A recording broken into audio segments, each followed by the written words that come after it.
do the transition again. Hopefully it doesn't pop down. Cool.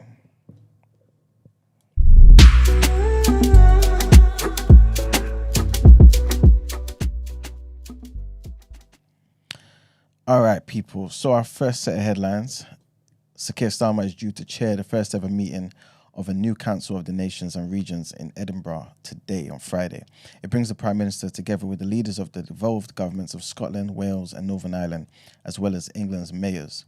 Power sharing between the different governments of the UK was bound to cause a degree of tension, and anyone who thought that would always be a creative and constructive force was probably idealistic, if not naive. There have been spectacular rows between the devolved administrations and UK departments over the years. Fights about funding are probably the most common, and sometimes ministers in Edinburgh, Cardiff and Belfast have teamed up to make joint representations to the Treasury in London. At other times, the struggles have been about where the power lies and whether or not that should change. Next headline, and US President Joe Biden is deeply committed to legacy issues in Northern Ireland. This is what the Taoiseach Simon Harris has said. Mr. Harris and Mr. Biden discussed various matters relating to Northern Ireland during a lengthy bilateral meeting at the White House on Wednesday. And the Taoiseach also told the US President about resetting relations between the Irish and the UK governments. In particular, they specifically discussed the controversial Legacy Act that included an offer of conditional immunity for the perpetrators of troubled crimes. The new UK government has committed to repealing that provision and some other contentious aspects of the Act, such as its prohibition of inquests and civil cases linked to the conflict. And our last headline, the European Union has again delayed introducing a fingerprint and facial scans check system for the non-EU citizens at any EU border. It was due to be rolled out on the 10th of November, but has been pushed back yet again after Germany, France and the Netherlands said that their systems were not ready. Meanwhile, sources speaking to the BBC have said that there has been no live testing of the EU software on the UK's border system. The EU Home Affairs Commissioner, Ylva Johansson, has said that there was not a new timetable for its implementation, but it would be phased in. She also went on to say that it's clear that we're not ready to be ahead to go. Sorry, it's clear that we're not going to be ready for the 10th of November. We will be going for a phased approach, step by step. And this delay is basically the latest in a long line of setbacks for the system, which was originally meant to be introduced back in 2022. And that's it for our headlines. Let's go on to asking for a friend. That's it.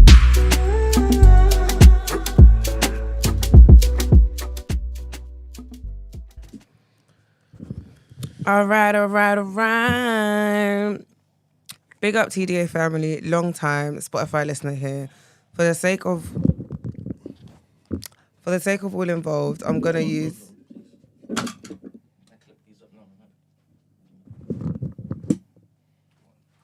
Oh, the only time I get to be seen. Big up TDA family, long time Spotify listener here. For the sake of all involved, I'm gonna use aliases. I'm a mixed Nigerian Englishman, and I'm soon to be married to my beautiful fiance Sarah, who's not BOE approved. Soz. Do tell. She previously dated a friend of mine for a couple of years between 2015 to 2017. We'll call him Dele. No, I didn't steal her. In fact, we didn't date until 2021, and I didn't even know Sarah and Dele dated until a year into our relationship. This is because me and Dele started to fall out of touch around 2015-16 and only reconnected in early 2022. The crux of the issue is, until we got engaged, Dele seemed fine with our relationship, but in the last 7-8 months, he's becoming distant again, and when we're around each other, it feels awkward. I want him at my wedding, as we've known each other since we were in sixth form, but as we sort the invites, I don't know if I should. I want to confront him about why he's acting different, but part of me is worried he'll tell me he still has feelings for Sarah, which basically means we can't be friends anymore. I also don't know if I should let Sarah know that I've noticed, or just keep it to myself for now.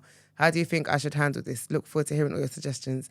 Even the Pum Pum Fathers, if he's there. So because of that, Pum Pum Father, go first. Oh, I gotta start this. Yeah. He said he wants even the Pum Pum Fathers. So Even like doesn't matter. I just start it. Okay. Don't argue with me. oh, what do you do here? Was you even listening? Was you listening? What do you think? No. All right. This is what women shouldn't think. You didn't say it with your chest because I heard that subtly. They didn't hear that. Though. Did you hear it, Brent? No, he didn't. Exactly, but I heard it. No chest. What should he do? What should he do? Because you weren't listening. This is why you're struggling. How? I'm just thinking how he should handle. No, you weren't listening. They're friends from sixth form. Okay, and then what? What about Dele? What's the issue? That he thinks he likes his wife. Oh, he Why? didn't mind. He said he didn't mind when they was dating, but now they're married. He's moving strange. Okay. Fair. Shut up, man. You telling to shut up? You dumb. Don't shut up me. Shut up yourself. Idiot. No, I'm thinking, is there a connection? Is If there it was connection? you, what are you doing? I'll speak to him. See, this is what I'm saying. It's that simple. Think of it if it was you. Yeah, I'll talk to him. Yeah, what are you saying? I'll ask him what's up. But it might be in his head though. No, but I think 9 times... It might be in his head. He might be preying all this stuff and picking up on things that ain't there because he's insecure about the fact that he slept with his girl. No, because if that's the case... hold on. He's just saying he's being distant and stuff. But I'm saying it might not... Like, there could be change in their relationship, but it might not be because of his girl. No, but my thing is, yeah, for him to say that at first it wasn't an issue, he obviously would have picked up if there was an issue before, but he's saying he's noticed it now that they're about to get married. This was an issue. To say there wasn't an issue, there's not an issue now. The guy ain't said nothing. The dynamics No, of but their you know how friendship ain't sometimes that changed. actually is a thing though, right? Like, you could see your friend dating someone and because you don't think it's serious, you don't care. Do you get what I mean? Like, it doesn't bother you because it's like, this ain't gonna last. Then it lasts. And then it's like, hold on. By the way, I'm not speaking from experience, please. Because No, I thought, hold on a minute, Gina, this sounds a bit too... Guys, please, disclaimer, it's not from experience. I've seen it happen before. But my point is, you know when it's like, it then becomes serious and then for you start to kind of question why maybe you wasn't good. Do you know what I mean? It becomes more apparent that this is a long-term thing and your feelings can change. I think that's realistic. I think you should talk to him. 100%. Don't tell your gal. Would you tell the wife? Do you think you should tell the wife? You shouldn't tell the wife. Nah, not That's all necessarily. mix up. Nah. Because you might not even get the response you want from your wife. Your wife might still like Daddy. Let's just keep them apart. Let's just keep them separate. I think you should tell him. I think you should tell him. Not tell him. I think you should just ask him. I don't think you should bring up anything. You should ask him what the issue is. You should tell him that you feel like he's been distant and the relationship changes. Ask him if everything's still cool or if anything's going on in his life. If he's all right, if he's blessed. Yeah. I reckon that's the only way to go about this. Like, what are you saying? Yeah, I'm always here for open lines of communication. I think the only way you're going to get an answer is if you ask him, innit? So definitely have the conversation. I don't think you have to speak to your fiancé just yet. I mean, I think you can if you want to, but after you've spoken to him first. But I would definitely say speak to Dele and figure it out. I think ask him first before you even send an invite. Because he might not be comfortable. He might still be in his feelings. And you're right. If he is, it means you lot can't be friends anymore. And it's sad, but you got to charge it to the game. So This is about eight years ago, though. again, that's what I'm saying. Yeah, that's why. They were Yeah, but dating she 8 might be the years one ago. that got away for him, though. 8 years ago. Doesn't matter. She might be the one that got away. Do you get what I mean? Yeah, I guess so. So what, do you reckon she's... What? Go on. Go on, because you want to pop your shit. Pop. Do you reckon she's Daddy's thing? No, I don't. I don't think so. And he's not giving off that vibe. So what made you go with that verse? Just ask it. Well, like you say, that the one that got away, that speaks to Daddy still having... Feelings for her. And that could have been where to deter that thing. But I'm saying the flip reverse could be, they could actually be a thing. Do you know what I mean? Could be, you never know. Brent, what are you saying? He needs to find out. What, if something's going on? No, if their relationship is deep. Is. What do you mean? As in now? It's like what Ed said. Someone's that. She might be like. It's like. I don't get it. Like some of my things have got mans in it. This shit again. Allegedly. You know what I'm saying? Some of my things are in happy relationships Allegedly. with other people. But you believe that they're your things. I know they're my things. But can I ask you a question? What makes you think that they're your things? This is crazy. Accessibility. No, it's not even No, but accessibility. I think it's a genuine. You saying, "Oh, this is crazy." I don't know. I'm asking. Like, So you believe that you could split their relationship? I don't want to say that, but like, I'm like, Like if you call, she's coming. I don't know, but I'm the A side. I know where your heart is. I know you might be doing that in necessity, but we know. You know what I'm trying to say? You're funny. All right. And man, them not like you've got a person that you like, yeah. Especially because this happens when people date and then their relationships when they're single. Like you've got a person that you like differently to everybody else. Yeah.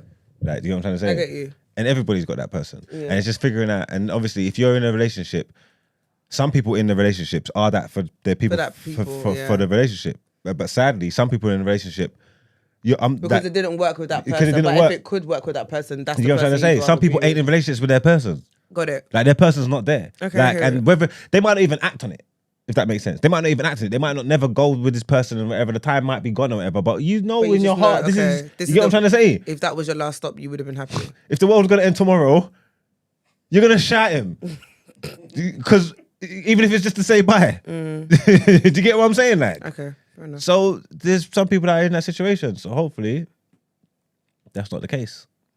All right, Brent, what are you saying? Mind what you're saying. What is that, please? Just me hoping it's not the case. Oh, fingers crossed. I mean, it might be the case for like Dele, like in terms of how he sees her, innit? But I don't think the girl cares for him. Like, but this is obviously based on limited information that this person sent in. Just chat to the guy, man. Just chat to the guy. That's it. Because it could be about anything else. It could be about anything. You know what I'm saying? The guy could just have issues about certain things and he's just kind of keeping to himself as well. You know what I'm saying? Like, yeah. And even if he does feel some type of way about you and his ex 8 years ago getting married, I don't think it necessarily means that he wants her. He just might feel like, wait a minute, should I be here? You know what I'm saying? Like, should I be at the wedding? Like, you've invited me or that sort of thing. Like, is this awkward? And maybe he doesn't want to, like, broach the subject with you about the same thing. You know what I'm saying? So maybe that's why he's acting awkward. But, yeah, just chat to him. I don't think it's that big a deal, to be fair. Brent? Gina, I've already gone. I went next. what did you say? Lines You of clearly haven't communication? been listening. Should we move on to the You next? said you're down for lines of communication being open. Yeah. Yeah. Question marks. Oh, my gosh. Would you? Why do you not want to answer the question? Would you? I will. It's, like this person's like specifically asked for my advice on Discord. Oh. So they're listening right now. So I'm. Oh, are they giving more context? Do you all want more context? No, because you know obviously how... Actually, you can't give the context that we need. It's fine. Why not? Because realistically, I want to know what Dele's saying. Here, Dele. You ain't got the yes to sway. Unless he has the conversation. So I'm just like, yeah. But you know what though, yeah? Obviously, Margs is saying that it might just all be in your head, right? So do you have examples of how you... Do you know what I mean? Like, do you have examples of instances that you can say, okay, this is why I think Well, he's until you moving a have bit the weird? conversation, because even if it's not even in his head, it might be true, but it might not be related. Fair enough. Like it might not be an issue with him. His friend might be going through stuff in his own life. Exactly. He said context. He broke up with her. I didn't pry too deeply into it, but basically he wanted to enjoy being single. So I don't know if she was the one that got away. See? So basically, I'm right. He broke up with her, yeah. And Because he weren't ready. He weren't ready, wanted to flap his wings, right? But realistically, the hope was that eventually he'd end up coming back to her. And now she's ended up getting with his boy. His ego is bruised. He's upset. But it's just the thing, he's probably still not ready. Maybe. You know what I'm trying to Yeah, say? but that's irrelevant anyway. But it's like it's an ego thing. Your ego is bruised because you expected her to wait for you. Oh dear. No, because what? Anyway, let me not speak. It's too early in the morning. Before I start. This isn't to him, this is to Dele, by the way. he definitely has to talk to the fella because his conscience or his mind is restless right now. Mine's just bracing. And 100% it could be unfounded. It may not have any like legitimacy whatsoever. He might be fussing over absolutely nothing, but he would only find out if Izzy talks to her. And he might say to you that, yes, this was the one that got away. How does that change your mind? It doesn't change nothing. Do you want to talk to him to find out if he's been talking to your girl? Because I don't think that's the case. Now, the only way there would be a real issue here is if this gal liked him. And if it is that they've been still seeing each other. Or even if they wasn't. 'Cause why is he pressed like this? Who, Delhi? Yes. And does he know it's connected to... I don't think they're connected because why would he be so pressed? Is that what you're saying? Like, why would he be so pressed that he's going to be distant You just and all made that? the argument to Gina that it's the one that got away. That's what you just said like 2 minutes ago. Yeah, but what I'm trying to say is he's still not even ready. He's not like he's... Because if he was ready in a place to... He's not married. He He's may not not be doing... ready, but he So can then still be he's- pressed. Yeah, but not so pressed that he's being distant. Like, you ain't got no moves for her anyway. You know what I'm trying to say? It's like you're mad that she's got away and you ain't got her, but you ain't even got no moves for her everywhere. You're not prepared to step up. You're not engaged. You're not doing all that. So you're not even ready for her. Like, you know what I'm trying to say? That. So just like, so why would you act like this? Like, do you get what I mean? I wonder if he's willing to drop him out. If he tells him, yeah, I still like your Well, that's girl. what he said. He said because he's scared to ask her because if she likes him, he's losing a friend. Because he can't be around her. If it's you liking her is one thing. If it's gonna show up in your behavior and the way that our relationship is and the way that you're treating me, this is open and shut. Me and you can't. You gotta go. Are you secure enough in yourself to still have him as a friend? Still have him around? If he wants her, not if it's Yes, making. if he wants her. If it's painfully obvious. You know what I'm trying to say? Are Like you your man enough- behavior. Are you man enough to basically keep him there? What if I knew but he wasn't, but it didn't matter? Yeah. If I knew but it didn't matter, then it doesn't matter. But if it's grating on you and it's affecting your behavior and it's affecting our relationship, why am I gonna keep you around for? Do you get what I mean? Does that make sense? What I'm saying? It's time heals. It's been 8 years already. Man. He wants what he wants, but what's that got to do with me? You can't be around a man that you know wants your gal, that actively wants her. Serious? You can't do that? It don't make sense because it's like, what are you doing? It's like you're sleeping with the enemy. Like every time you start to get like you, and you know, even though you can't get her, like it just don't make sense. I don't think you want that kind of energy in the like. You know what I'm saying? Yeah. That don't make no sense.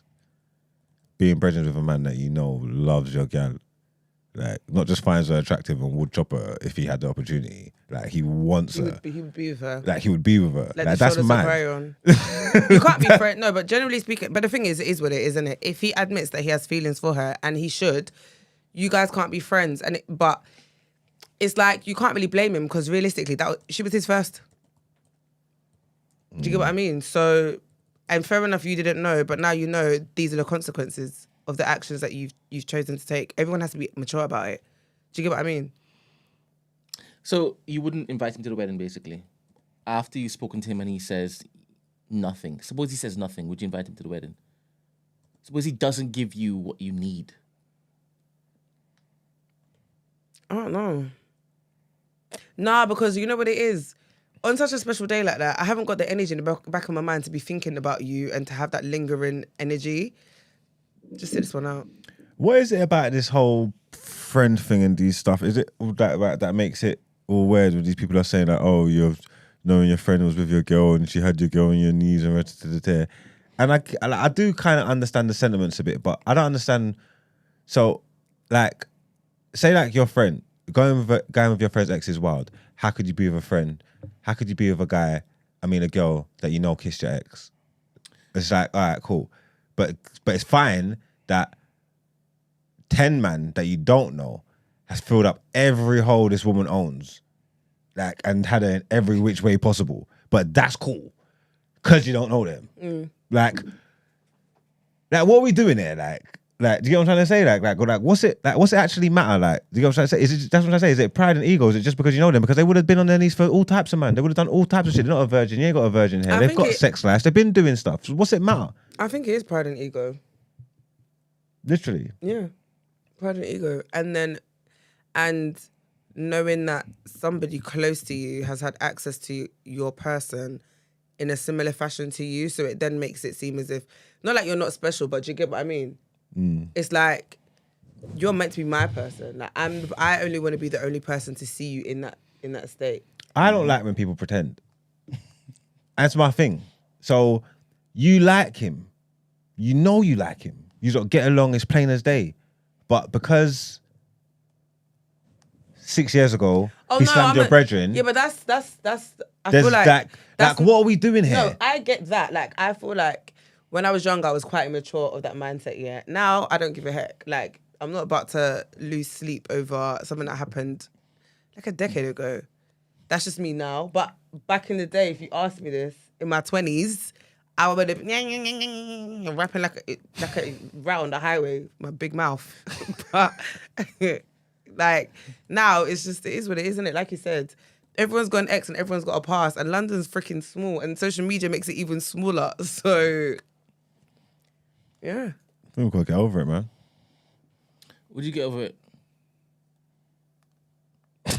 And I think it depends on how close. I think it depends on how close you and that person are, though. I think that's definitely important.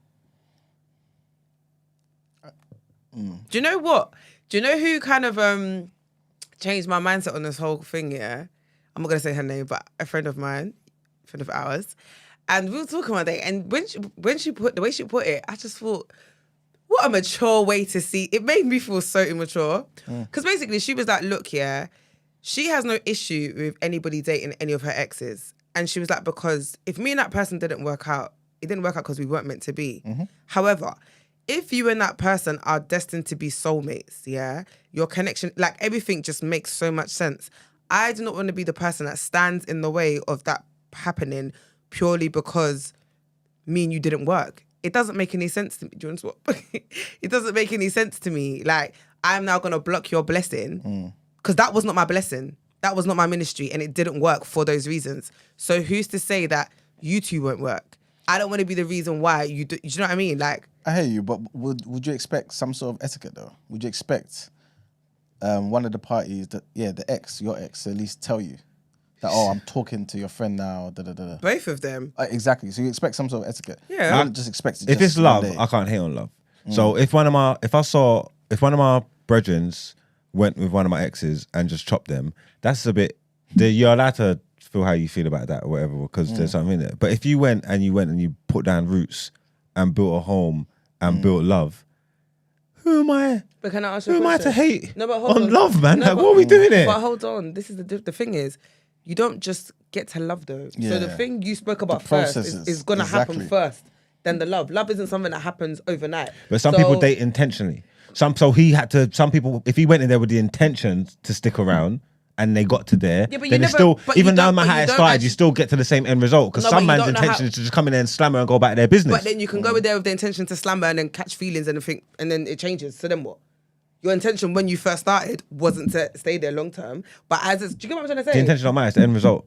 But my thing is, at what point am I allowed to have feelings? Because if the intention doesn't matter, but the end result does, then like if the intention in the beginning wasn't to settle down and whatnot, right? And you've gone in there all guns blazing, I'm gonna catch feelings, but then in the end I shouldn't catch feelings and I should change my feelings because now it's lost. It doesn't make that what you're saying to me doesn't make sense.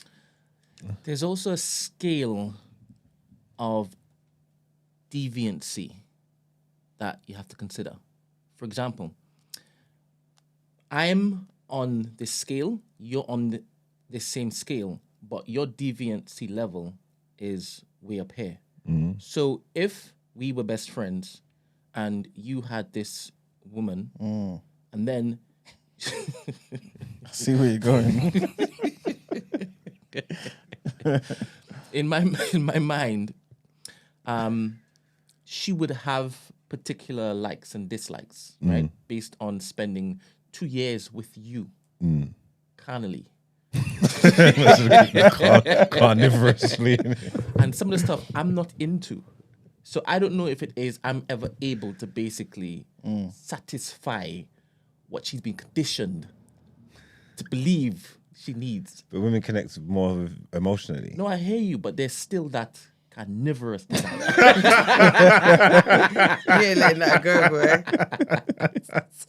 boy. So I could understand why some men would like think twice about looking to consider that and feel that love just trumps all because, Ronald, I was gonna elaborate, but you're the wrong person to ask to know. Go on. I have a little bit more info. You are literally the wrong person to ask. Example of an incident. Okay. We went to his birthday party like a month ago. We were cracking jokes within our group, but as soon as the convo turned to our wedding plans, he just walked away and didn't participate whatsoever. I'm not gonna lie, I believe you. No, that's bait. That's bait. I believe That's bait. I didn't even need the example. Like I actually believe you because I've you're not gonna. You're moving strange. I'll be on him. You're moving so strange. From that moment onwards. Yeah, you're moving strange. What? We're kicking and laughing, and then we get to the wedding. You just go. And just bop off. Yeah, that's black. And I know you slammed her. That's You're bad moving mad. That's bad. You're energy. moving mad. But How about if he feels that he's being aggrieved? what? Who How? did it? Yeah. How? You know what Oh, it is that is? moving like me? Like man's trying to marry my thing. Yeah. How did you even go there? And when you found out that that's the Idiot. case, like, why did you fall in love? You know what it is? No, the difference is no. He said, yeah, he only found out a year into his relationship with my girl. I'm so sorry. A year of foundation has been set. My feelings are here now. I can't just turn them off because now I found out that you two had a past. Do you know what I'd say to that? Big man, who asked you to go and flap your wings like an eagle? Did I ask you to go and soak your oats? And it's now come to slap you in the face. Hold the L. That's how life goes. And that's that why would you be have to the charge same it. with you for your best friend, right? 100%. All right.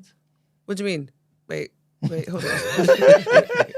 If wait. your best friend decides that she's going to get with one of your exes, the one that you were very, very, very, very, like, sweet on. Can I be honest? Right now, You not happening? whichever one of my exes you get with, No, good luck. no, let's- good luck. Like, Nah. I ain't got no issues. Nah. Let's put some value onto it. Let it not be your actual history. Okay. Because it's easy for you to basically say, take it. Yeah, do your thing, boy. So if this was a guy that dumped you because he wasn't ready, and each time it is you all like see each other, there's still that thing there. Would you accept your best friend basically getting with him? This is the thing. If she knew, like, how I felt about that situation and how, like, he was the one that got away from me, I'd be in my feelings. If she didn't know, so this is the thing. He's saying between that period of them two getting together, him and my man were not close. So he didn't know about his history. They only reconnected. Do you understand what I mean? So if me and my best friend were not close or we separated and I met this guy and then a couple years after that. How much grace can you extend? If your friend came to you and sat you down on a level and looked at you and broke you down and said, this is serious, with tears in her eyes and saying, I don't know how this happened, but I think I love him. And it's the same one that you like. She knows everything. She knows your whole You know she what? knows I hear everything. it. You And know- she's distraught because she's saying to you, this is serious. I don't know how I got here. I don't know what's happened, but I'm gone. And that's fine. So I would then allow her to do her thing, but I'd have to remove myself from that situation. Because if I still have feelings for him, the same way you don't know how you've got here and how like your feelings have developed and stuff, I still hold those same feelings. Now, I'm not going to be a person to expect you for those feelings to disappear. And I'm also not going to sit there and put myself through turmoil watching something that I wish happened with me happen with you. So I will have to remove we just can't be friends anymore. And it's sad, but it is what it is. Like, I'm not going to tell you, don't pursue him. And like, do you know what I mean? You've come to me, you're crying, you've got tears, and do you know what I mean? I'm going to feel some type of way, but we just can't be friends and it is what it is and it's sad. But like, yeah, because I can't watch you lot go down the aisle if I'm harboring feelings and I can't help how I feel. That's just me being fake.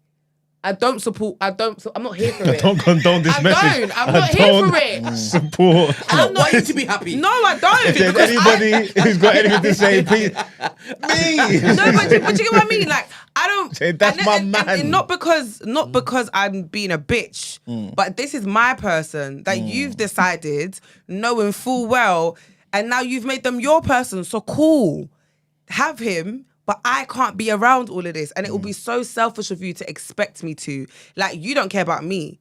You want me to sit there and every time I'm there, my heart to be breaking. Key. No. So I'm not going to put myself through that turmoil. I wish you look the best, but I have to sit this one out. And I think that's quite mature. Because I'm not saying to you, don't pursue him, you're a bad friend, blah, blah, blah, blah, because there's no point. Like, that's not going to change anything. You already feel shit. I can see that you feel shit. Do you understand what I mean? Yeah. And I respect the fact that you've even, for you to even come and tell me, I respect it.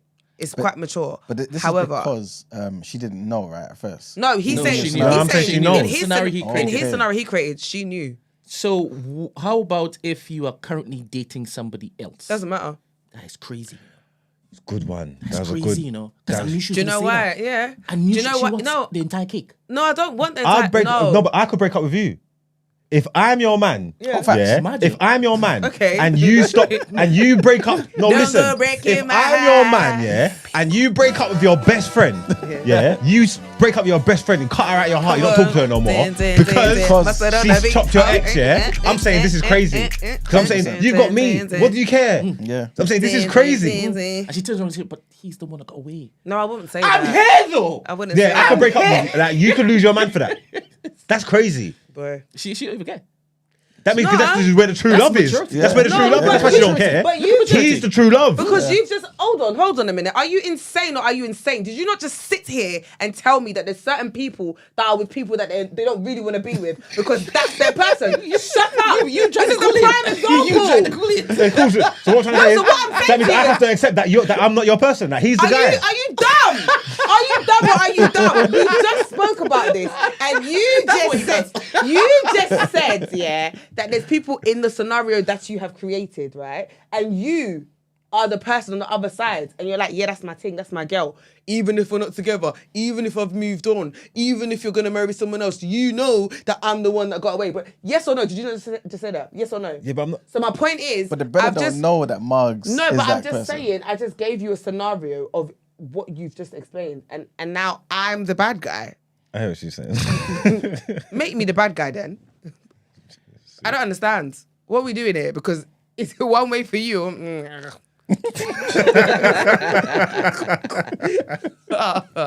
I told you it's Friday, man. I just wanna cruise. You know? All right, so we are talking to the guy. Have we Yes. agreed that we're all talking to the guy? You have to. Can we? Hey, please, I'm getting. And upon talking to him, dependent on what he says, you would then invite him, or he ain't getting that invite in the post. Yeah. I don't think I'm inviting him regardless. You know. Serious. If he's got a legit reason, you want to invite him? Because he's still your friend, isn't it? Because you know the thing is, yeah, everyone's talking about their wedding plans. This guy might feel like, wait a minute, who am I to actually contribute? You know what I'm saying? So he thought, respectfully, let me just step aside because you may not want to hear my voice in this conversation. It might be that. You know what I'm saying? So you got to give him a chance. Like, speak to him. Yeah, I think the conversation's the conversation, right? I guess I don't know what because can I be honest with you? Do you know the reason why I'm saying I might not even invite him anyway? Yeah, because he might not be man enough to tell me the truth. Like it's an awkward conversation. So if he says no, we're cool, but I know that you're not cool because you're acting weird, then what? Do you see what I'm saying? So it's like I would rather. So does that mean you'd give him a chance? And so if he says, oh, no, it's cool, would you then say, okay, cool, you're invited, but then kind of monitor the next 3 months leading up to the wedding? Yeah, Because maybe. you can't just Someone made a gauge. good point. He's walking away from the wedding convo. He's not coming to the wedding. This is what I'm He's saying. not even stepping. You might as well invite him. He ain't forwarding. Not real life. You go spend money, buy a suit and shoes and thing to be vexed. That's He ain't true, doing you know. that. But that's but then at the same time though, you know how some people want to act like the meme with the guy with the mask and the tears One underneath. second. Sorry to even cut you. How close are they? Would he be part of the wedding party? I doubt it. I believe he may be. No, I that's don't. Can too I be much, honest? If you're making part of the wedding party, you're evil. No, you're actually wicked. No, I thought he was asking, is he that close? I do believe that they are that close, but we'll No, but find just out. don't make him part of the wedding party. It's awkward. I'm not gonna lie. No, it's awkward. No, sorry. Look, to be frank, to be quite candid with you, yeah, I wouldn't invite him to the wedding. I think have the convo, but I'm not gonna lie. I don't think he's gonna tell you what you want to hear. Because was it you that said, what if he doesn't tell you what you want to hear? What if he doesn't say like, oh no, like, because let's be honest, it's going to take a lot of gusto for you to say, yeah, I'm still loving her, bro. Or yeah, she's the one that got away. Like, and me even being mindful of your feelings, that's not something that you want to hear about me and your fiance. So I might just, if I'm honest, I'm a lie. I'm not going to be honest and transparent about how I really feel. I'm just going to swallow it and act like I thingy. I don't really, like, it's not a thing, yeah? But clearly my actions are showing otherwise. Do you get what I mean? So, so maybe the convo might even be a bit pointless. But have the convo. Definitely have it. So at least your conscience is clear to say that you've had the convo. Do you get what I mean? All right. Next dilemma. All right, sorry. Did I do something wrong? I got in trouble last week by my neighbours. Your name is so solid. Wow. What a true Ghanaian man. Outside my window, I saw my neighbour a month ago, who is a girl, get slapped on the bum by a guy, and he grabbed it to her surprise. It was quite alarming to me that this was done without her consent, so I called the police and reported an assault and action with lack of consent.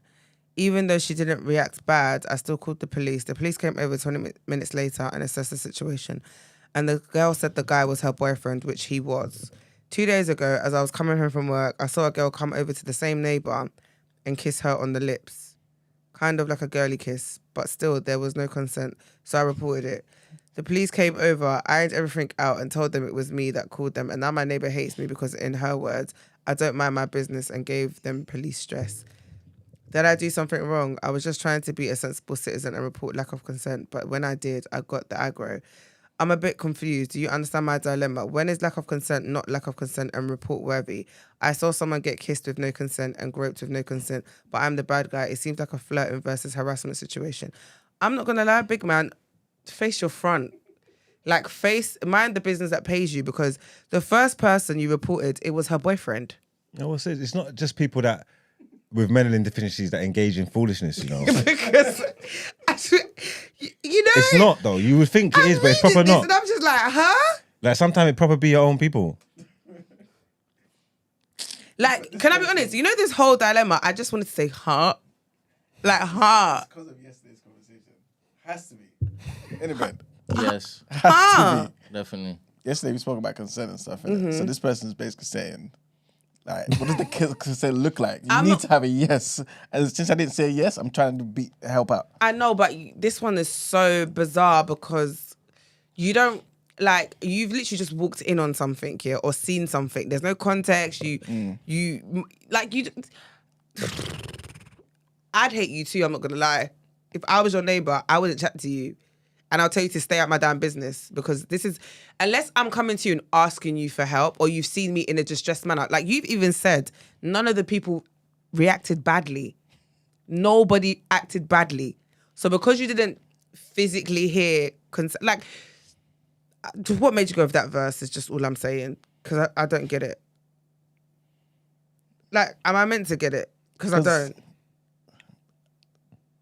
Dude, I don't think this is real. Like, It can't be real. Especially But trying to even make with a the point, name, it's though. not. They're trying to make a point. That's what I think. I think they're trying to make a point. Yeah. Right, we got more? Yep. There's a message on the screen. No, I'm betting Black Rob wrote this to make a point. But, all right. Bit of a niche advice. I want to know how to surprise my man for his birthday. He's turning 23 on our 2nd year anniversary in a month, and I was thinking about doing something special, like proposing. 1 second. You lot are... Did you skip one? No, I didn't. So what? I did. Sorry. I don't think these are real. You lot are actually taking the mick now. They're not. Anyway, sorry. Let me give the one before. No, let me just do this one because I've already started. So the person speaking is 20. She is 33. Her man is 23. So it's going to be their 2nd year anniversary in a month, and she's thinking about proposing. What the hell are you? It's yellow, small. The fourth one. This? Yeah. Okay, go on. I'm really leaning towards that idea because I genuinely love him, but I want to know what's the best way to go about it, or how do I surprise him in a different way. I don't believe women should propose to men. Sorry. I don't. So I'm not going to tell you to propose to him. I can't help you with that one, my dear. You can't put yourself in someone else's shoes. No, because that shoes will not be proposing to a man. They won't. I'm sorry. Would you want a woman to propose to you? How would you feel about women proposing to you? Awkward. She's 10 years your senior, by the way. Older than me. 10 years your senior, yes. Is she rich though? I don't know. If she rich, it helps. You said it helps if she's rich. Okay. We don't Be know. Be received with love. Yeah. Let's say she's not rich and she's regular. She needs to relax. It depends how she done it. If she, because you want idea. Okay, you do. Put the ring in his weed. Buy him a pack of weed, Cali pack. Put the ring in it. And when he's bidding it, and he gets to the bottom and he sees the ring. You want to do it? And he's gonna be high. Like, yeah, baby man, let's do this. You embarrass me more and more as the weeks go by. Wake and bake. Nah. That's awful. I couldn't think of anything worse. Emmanuel, would you? I know the answer. Would you like a woman? Would you be okay if a woman proposed to you? It's not necessary. It's not in it. No. So unnecessary. Brent, No, I wouldn't be fine with that. No. you wouldn't. Why wouldn't you be fine with that? Because I would like to do it. Okay. I've been with my entire life for this moment. Oh. She waits her entire life for the wedding, the planet. I've been waiting for my entire life to basically ask her to spend the rest of her life with me. Don't take that away from me. I hear it. Okay, so guys, because I am not here for the proposal, she did also ask, how do I surprise him in a different way? The man's 23, isn't it? This guy would be happy with bare basic things. Give him a PS5, man. You know what I'm saying? What's it, the new iPhone 16 Pro something. He's 23, he's Gen Z. They like those things. What else? Hello? What else? What? Another way to surprise her man. Oh no, I gave it away.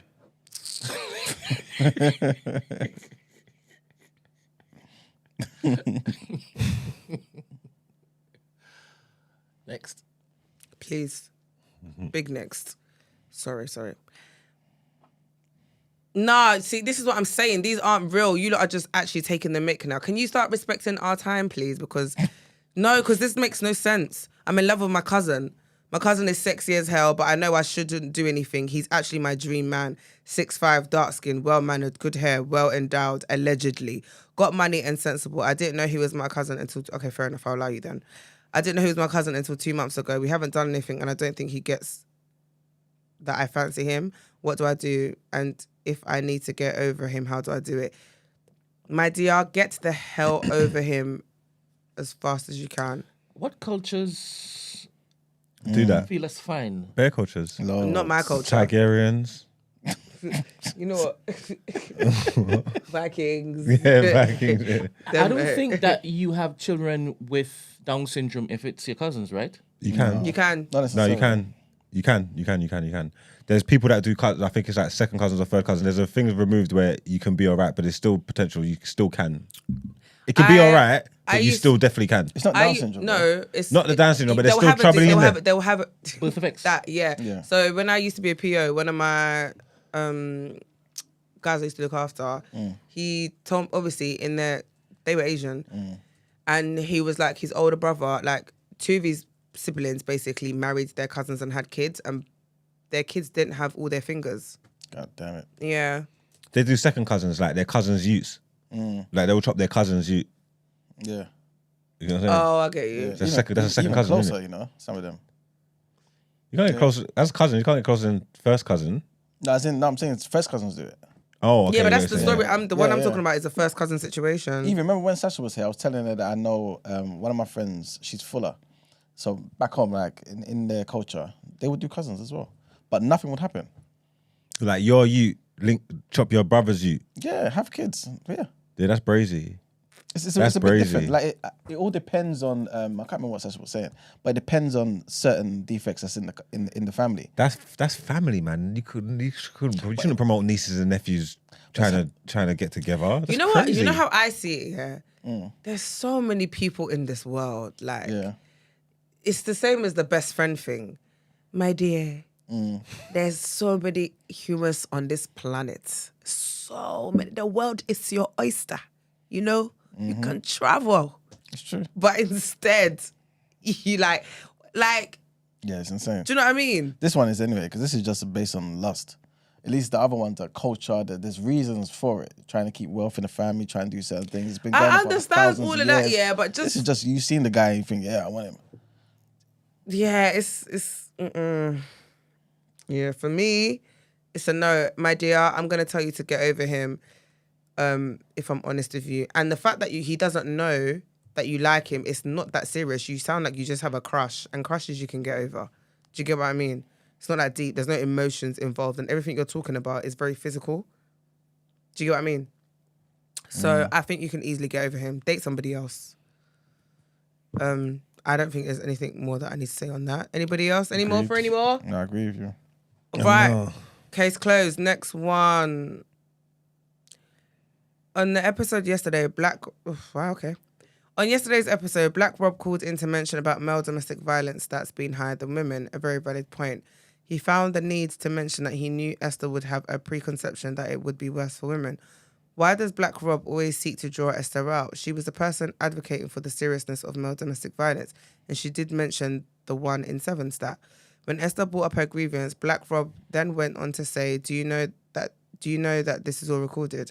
I'll send you a recording. Continuing to troll her and try to draw her out. What exactly is Black Rob's issue with Esther in particular? I noticed after the call, Brent tried to bring up this conversation and asked the men to advocate for Esther, knowing her intention and that she'd been trying to say which seemed to be quite difficult for them both. They acknowledged that her stance was to make things better, but didn't acknowledge that the exchange that had just happened on the phone. I'm not saying Esther can't hold her own, but I'm wondering if I'm the only one that notices that Black Rob likes to antagonize Esther. Did anybody else hear this? Have you noticed this on previous calls? I'd be keen to hear your interpretation of that particular phone call and interaction with Esther. This is not the first time I felt this, but this time around, I'm wondering if anybody else in the room is feeling what I'm feeling. You get just doing the gad thing and you don't like Rob, so you are just chatting shit about him. You get me? That's all it is. Because I don't know what happened yesterday on that call that he said or what he done that was so crazy. But obviously, you got to see something there. I think, yeah, I don't know. Like, I can't remember exactly what he said. I don't know what they're referring to. Rob is how Rob always is. Rob and Esther have the relationship that they have. Do you get me? Whether he's said stuff to antagonize her or be patronizing or whatever it may be, it's still just talking. I didn't hear him say anything too crazy that would warrant you not feeling like that. Out of the two interactions yesterday, I would say Esther spoke to Rob worse than what Rob spoke to Esther. So why aren't they talking about that? Why aren't they saying nothing about that? What's up? Do you agree, Manuel? Yeah, pretty much. I mean, they always have their back and forth. So it's.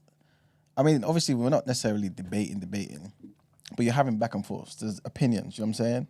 Esther's strong in her opinion. Black Rob is strong in her opinion. In his opinion, why do you feel like we need to jump it? I don't think Black Rob was being disrespectful to Esther. Like, you know what I'm saying? Like being insulting, dropping ad hominems all over the place. I think he was just saying his thing, and you know what I mean. They both. You know what I mean? They've got that thing that's been there for like months, man. You know what I'm saying? One person just has to say one little thing and the other person's going to be, you know what I mean? So it's just, we're used to it. You know what I'm saying? I don't think Black Rob, like, dislikes Esther. I really don't. I don't think Esther dislikes him, like, you know what I mean? Like, I think they can just both be annoying to each other. You know what I'm saying? But I feel like their hearts are in the right place. Interesting. At an event, they'll be cool. That's how I see it. Are you Any reading the live? any men or women want to join the Discord to basically give their thoughts on this? Because I kind of saw it differently, but both of y'all have said something completely contrary to what I was seeing, which is so interesting. What did you see then? I saw that Rob was itching to basically prove Esther wrong on air. But isn't Which that is what everybody does? which is always trying to do. Everybody does that. Like was that so shocking to you? Like that's the relationship. That's that when they go there back and forth. So now you're agreeing that he came on to antagonize her? That's not what you just said, though. You said you're trying What to prove did her you wrong. think I just said? Prove her wrong is not antagonizing. On air. How's that antagonizing someone? Question. If How's that anybody... antagonizing someone? We have a debate show. We've got different opinions, and wait. you've expressed an opinion. I've called up to prove that your opinion is wrong. That's not antagonizing you. You just said they have a history Yeah, of dislike between each other. yeah, You know what is history. yeah, And you know that she is in the hot seat every single day. yeah. And the contentious topic in which it was being discussed, she was literally going back and forth with you. Yeah. Her emotions were heightened. You saw that, right? And she Okay. was frustrated that you were saying things that didn't make sense to her. And it's going out there, it was triggering people. It was hurting certain, victims and this, that, and the next. And she wanted it corrected in real time. You could see that in real time, right? Okay. And he called in to basically prove her wrong. What do you think is going to happen if anybody, whilst you're spitting me, if you and I are going back and forth, right? And you've said something and we're arguing on that particular point, and somebody calls in to prove you wrong. Yeah. How do you respond in that particular moment? However I feel, but whatever I do, I own it. I wouldn't pretend like it's not what it is. That's a different thing, I know, though. but I'm not gonna. Whatever I do, whatever I say, I'm not gonna pretend like it's not what it Let's is. go though. back to the question I asked What? about. I saw how he called up to prove her wrong. And I don't think that's and to antagonizing. I don't think her, it's antagonizing. Right? And you said, no, that's not the case. We implore people to call up and get involved in our conversation. He's allowed to call up and express a different opinion. I don't see that as antagonizing, regardless of what's going on or what conversation we're having or what state that they're in. I don't see it as antagonizing. Let me change because it could have been questions. anybody else. Let me change questions because maybe this has been it's difficult because of the tone I'm using in this particular exchange. Let me just drop it down a bit. Do y'all agree that Esther is mindful of what Rob says when he calls in because of the history? Yeah. What does that mean to you? When you say yes, what does that mean? What does that come with? Explain their history to me. Contentious. How about you, Emmanuel? Yeah, there's obviously there's things there in the past where, like I said, anybody can say certain things and it will kind of get the other person's back up in it. And I guess the thing with us on the show is we will never call anybody because we're on the show. It would only come from outside. You know what I'm saying? So it would only be a situation where Esther's here voicing her opinion and Black Rob will call in. It will never be the other way around because that's just the nature of life and we're on the show. You know, we receive the calls, we don't make them. You know what I'm saying? But obviously, you have to understand, like, in these topics, right, people are always going to feel a particular way. Because a lot of the time, men feel as though women don't understand where they come from at all, and vice versa. So when, for example, Esther's trying to make her point against Mark's trying to make a point against Esther's point, you've got Black Rob who's obviously got some stats and wants to highlight it to the people. You know what I'm saying? I understand where, like, I remember Black Rob said, I knew you wouldn't know these particular stats. I'm going to get to particular that. thing. I'm actually going to get to what he said Yeah. before, during, and after. Okay, Right? cool. I'm going to get to that. But I'm just talking about just the beginnings. Okay, cool. Yeah. So yeah. if he dials in Yeah. at a particular point, do you feel, I wonder what's going to happen? Are you on edge a little bit? Are you curious as to what is he going to say? Because Not this is now... necessarily. Because I don't necessarily see it as, again, maybe I'm being naive, but I don't necessarily see it as Black Rob's trying to call in just to annoy Esther. I don't really see it that way. I think he is trying to, even if you want to use the word annoy, but annoy, just challenge the viewpoint of people who have that view. And many people seem to, you know what I'm saying? Because this is just how life is. There are many women out there who disagree with my point of view, you know what I'm saying? I guess many of them don't want to call up. I don't know why, but that's just the situation. And I think when it came to yesterday's discussion, a lot of the time everyone's got opinions, and this is just a reality of life. But sometimes you need numbers, and Black Rob is a numbers guy. He showed us for countless months. He will go on the Discord and he will present reports, stats on different things. So he's called up to be like, okay, cool. Remember, he sent us the stats first. You know what I'm saying? And then obviously we mentioned it, whatever. And then obviously he's highlighted it. So that's kind of how I'm seeing it, man. They've just got that history. I don't think it's really, you know what I mean? But yeah. All right. Before you speak, good morning, Black Rob, because he's on Discord. Good morning. All But don't chime in just yet. Before he speaks, question. Did you hear him say, being emotional again? That was after she told him to shut up, or told him, that was at the end. He said that was like his last passing words where he said emotional. He said, you're emotional. That was after she cussed him out. So basically, he was justified to hit back. He was responding. They was going back and forth, innit? Nobody called. The phone is not connected. Please join Sign the up to the Discord. Discord. Just join the Discord. Now, good morning, Black Rob. Can you chime in on this conversation now, please? You're muted. I think I muted him yesterday. Sorry. I think we should just pass our opinion. I don't think it's fair to get wait, Black hear Rob me, to hear chime me. in. Sorry. I don't think it's fair to Sorry, get Black wait, Rob to chime in if you're not going to get wait, Esther to wait. chime in The reason either. why he couldn't talk just now is because I had muted him 2 days ago. Hello? This guy. Sorry. Is it fair to get his muted me. version of events and this side of events if we're not going to get Esther's? No, but we're No, I'm talking not- on I'm not gonna Black say- Rob's name I'm right not- now. Yeah. I'm going to speak And to. I'm Esther's not going too, to speak to. Wait, you're saying I should shut him off? I'm saying, yeah, No, because I'm fine. Say the word. Say it. Go on. yeah, because I Hear don't me. think that's fair. All right, cool. Goodbye, Black Rob. All right, cool. I was gonna say that though. The thing I feel like I've contemplated messaging her, but I thought there's no point. I don't know that this isn't positive, innit? It's like it's your Friday. You're not here, so I'm about to bring bad energy to you. But I do feel like if he is going to have the opportunity to express himself, she should also have that same opportunity. So I think maybe have the conversation when she's in, and then you guys can clear the air. But I think right now you coming on, like you calling up, you're just gonna, I guess, further argue your point, and she's not gonna be here to defend herself. So, all right, cool. That's why I asked for people to come in so that they can help me against these two men in the room, because obviously we have opposing views on what's happened. Do you understand? But nobody else was coming. Okay, fair enough. Yeah, no, fair enough. What you said was right, 100%. And thank you very much for allowing me to mute Black Rob. The disrespect. But It's felt. also, I guess a lot of people are saying that it's not a dilemma though. And to be fair, it's not. So is it? No. Sorry. We're discussing this right now. innit? No, I'm saying like, is it fair? Like, are people now going to be able to like bring in that? Do you know what I mean? Are we opening this Today's as Friday. And Okay. we've decided to basically read this, and we're here. Okay, sorry guys, the boss has spoken. Hello. Good morning. And good morning, Ramsey. Hey, sorry, can you guys hear me? We can. Yes. Yeah. I'm just chiming in on this Black Rob and Esther thing. If you don't mind. I feel like Esther and Black Rob are probably symptomatic of what we see online every single time, every single day, every single minute. It's two completely different sides of the conversational spectrum coming together, but not knowing how to accept and hear the other side. Black Rob's opinions, to be honest, I understand them. I'm probably more aligned with him because he seems a bit more to the right, the right side of the spectrum, if you know what I mean. Esther's a bit more left wing, dare I say.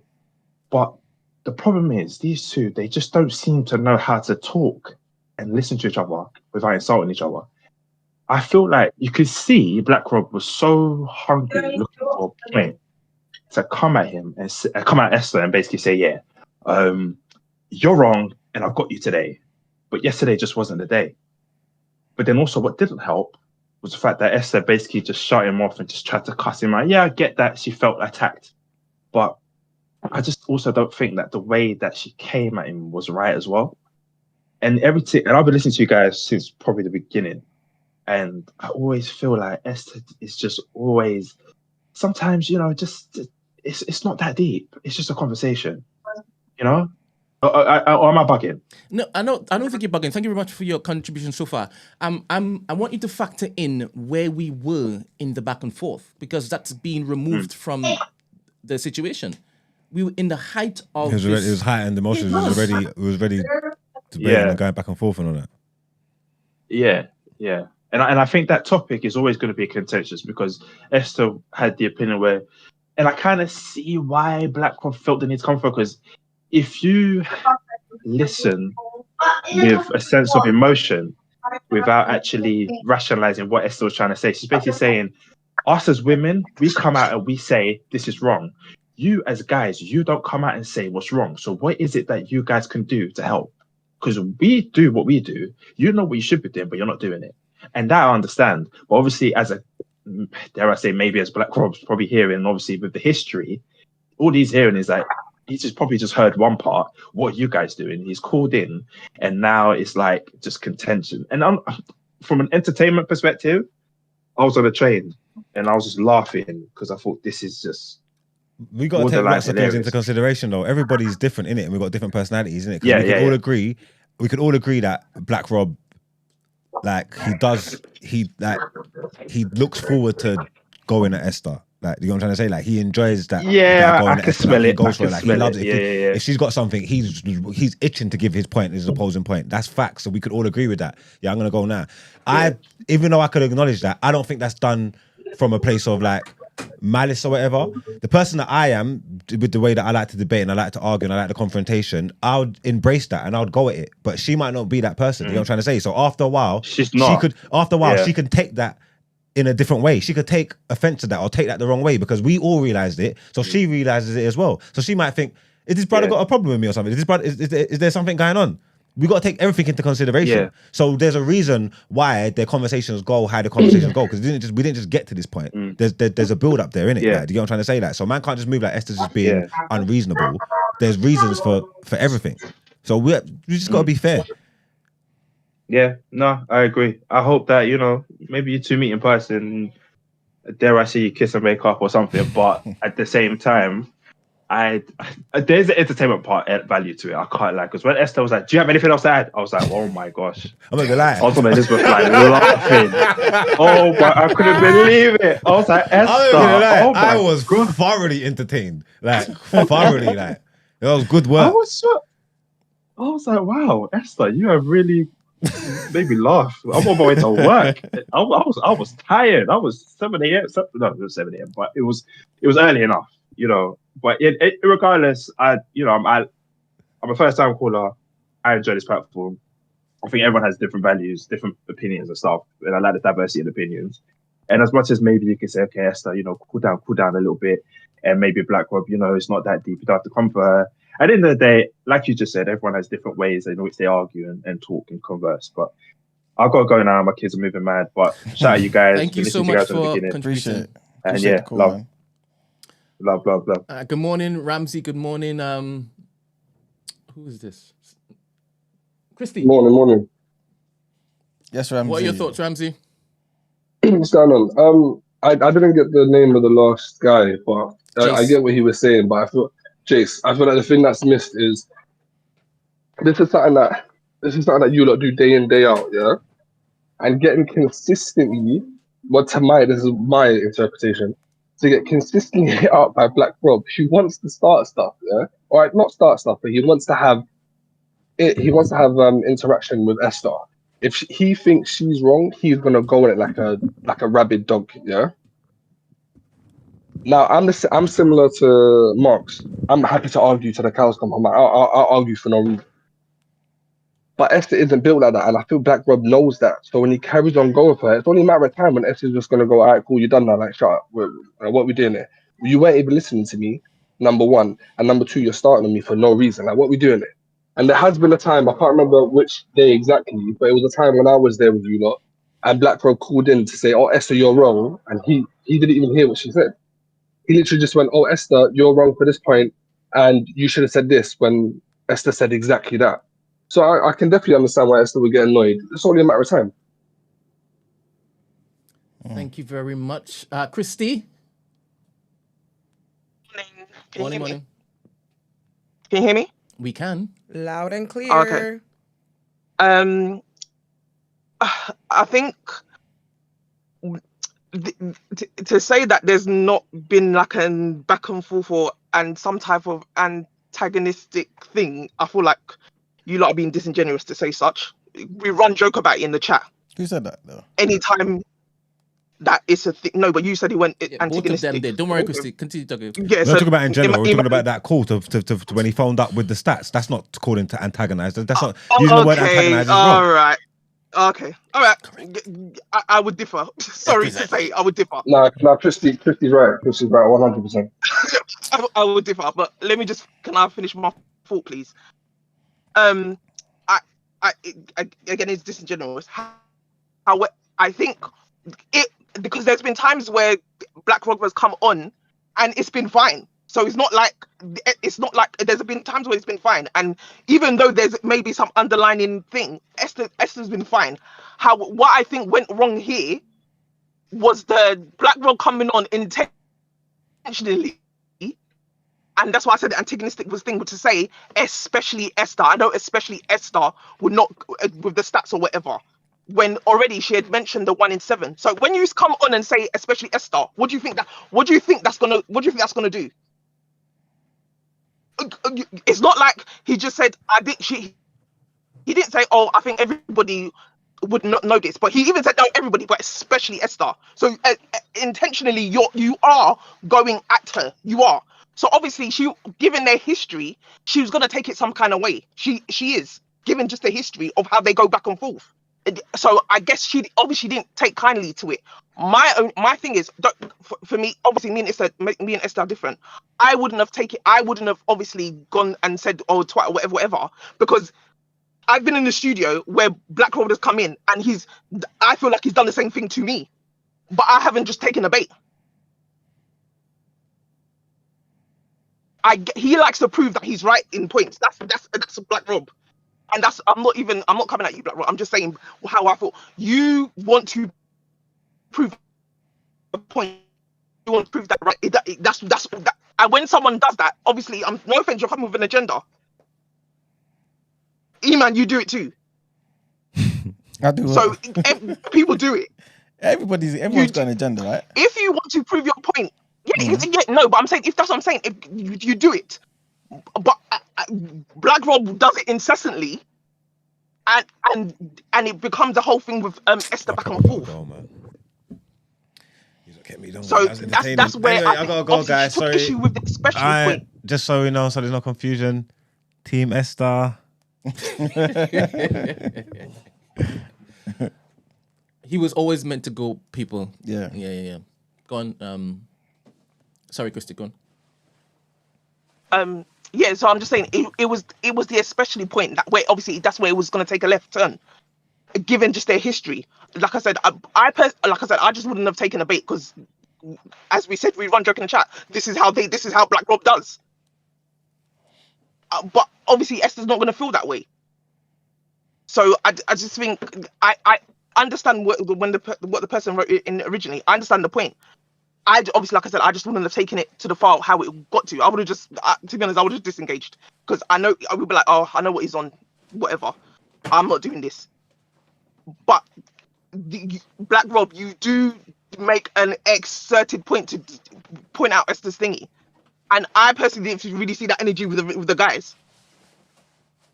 If you say that the stats, they didn't know the stats, why was it to point out? Why was it to only to say, oh, especially Esther?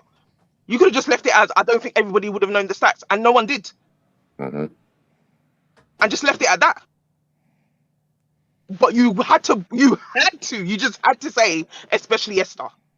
When I feel like she was advocating for the same point, it just got misconstrued because as she said, she mentioned the 1 in 7. I just think it got misconstrued with that point.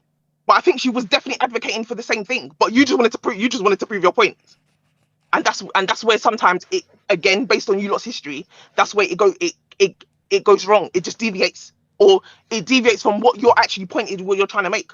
Because you could have just come on and said what you said, and not even said especially Esther, and the conversation would have ran, and that's happened before. So that's what I'm saying. You wanted to do that. I guess you were taking in what she was saying as, oh, I guess you were taking in what she was saying by being on the other side of it. When I actually feel like she was advocating for you lot, like, no, that you lot need to take this more seriously. Men need to take this more seriously.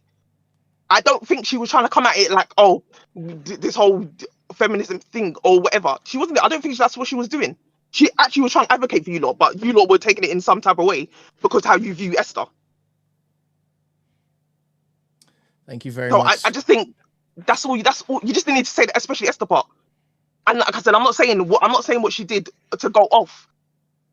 I don't think she needs to go off. I think she just left you to it because that's how you lot's back and forth thing. I think she just left it. But come on, especially Esther part. You know that was you. Nah, What do you think? let's keep it real though. Let's keep Come it on. real though. If someone's getting antagonized for that long, yeah, and Black Rob, I'm not saying I'm not saying that you're a bad guy or whatever, but you do like to debate, and you do contribute a lot to the show, which we appreciate. But Esther clearly has said she's blocked you. She's clearly said she doesn't want anything to do with you. So it's only a matter of time where you push, and then Esther's gonna crack. It's an everyday thing. You man get up every day in the morning to come to your show. It's only a matter of time when someone loses their cool. Thank you, Curtis. Good morning. Good morning. Can you hear me? We can. Yeah, I'm not gonna lie, man. I'm echoing the same sentiment as Christy, man. Because, fam, you see that especially Esther thing. Fam, as human beings, I can completely see how she flipped. Like, for me personally, this is why I can't really debate too tough in it. Because obviously, I get it's a debate show. It's all early in the morning and all that. Yeah, but like for me in real life, I'll be honest, it would have went way worse than just a shut up or whatever. Because, like I said, yeah, to me, I hear it as antagonizing because, like Christy said, yeah, Esther did bring up the 1 in 7 stat in it, and it's to me, it comes across like my man has got some agenda. Obviously, to me, it comes across like he's got an agenda against Esther, but on top of that, to me, he comes across like he's got bare energy for women that he doesn't have for men, bro. Like, there's topics that he would probably disagree with Margs or E-Man or you, whatever, but doesn't come at you the same way that he comes at Esther, and to me, I can like Ramsey just said, it's only but so much that you can push someone until they eventually explode. Like she's a human being at the end of the day. Fucking what else was I gonna say? Like, because to me, yeah, my man comes across like you know, like there's like a feminist, like he's like that for like men in it. Like but we're like trying to push this agenda like men are this oppressed group when we're not. But it's a thing whereby he like does that to like represent men. And the thing is, like, for example, with the whole thing that happened, it's not like Esther was on this, women, because I think Esther was quite balanced in her view in it. Like like I said, she did bring up the stat and she understands the viewpoint of men, and her point was, men should stand up for men, innit? Because women stand up for women and then everyone else follows suit. Where men are not standing up for men, why do they expect men to be at the forefront of these issues that we have? And then whatever. But like I said, I'm with Esther. I'm rolling with Esther because that was antagonizing, that especially Esther thing. Because to me, it comes across as if when she says certain things, he just doesn't hear it, or like to me, it's kind of like selective hearing when she brings up certain things that is against the point that he's trying to make. So, yeah. All right. Thank you very much for all you fantastic people who contributed to this topic.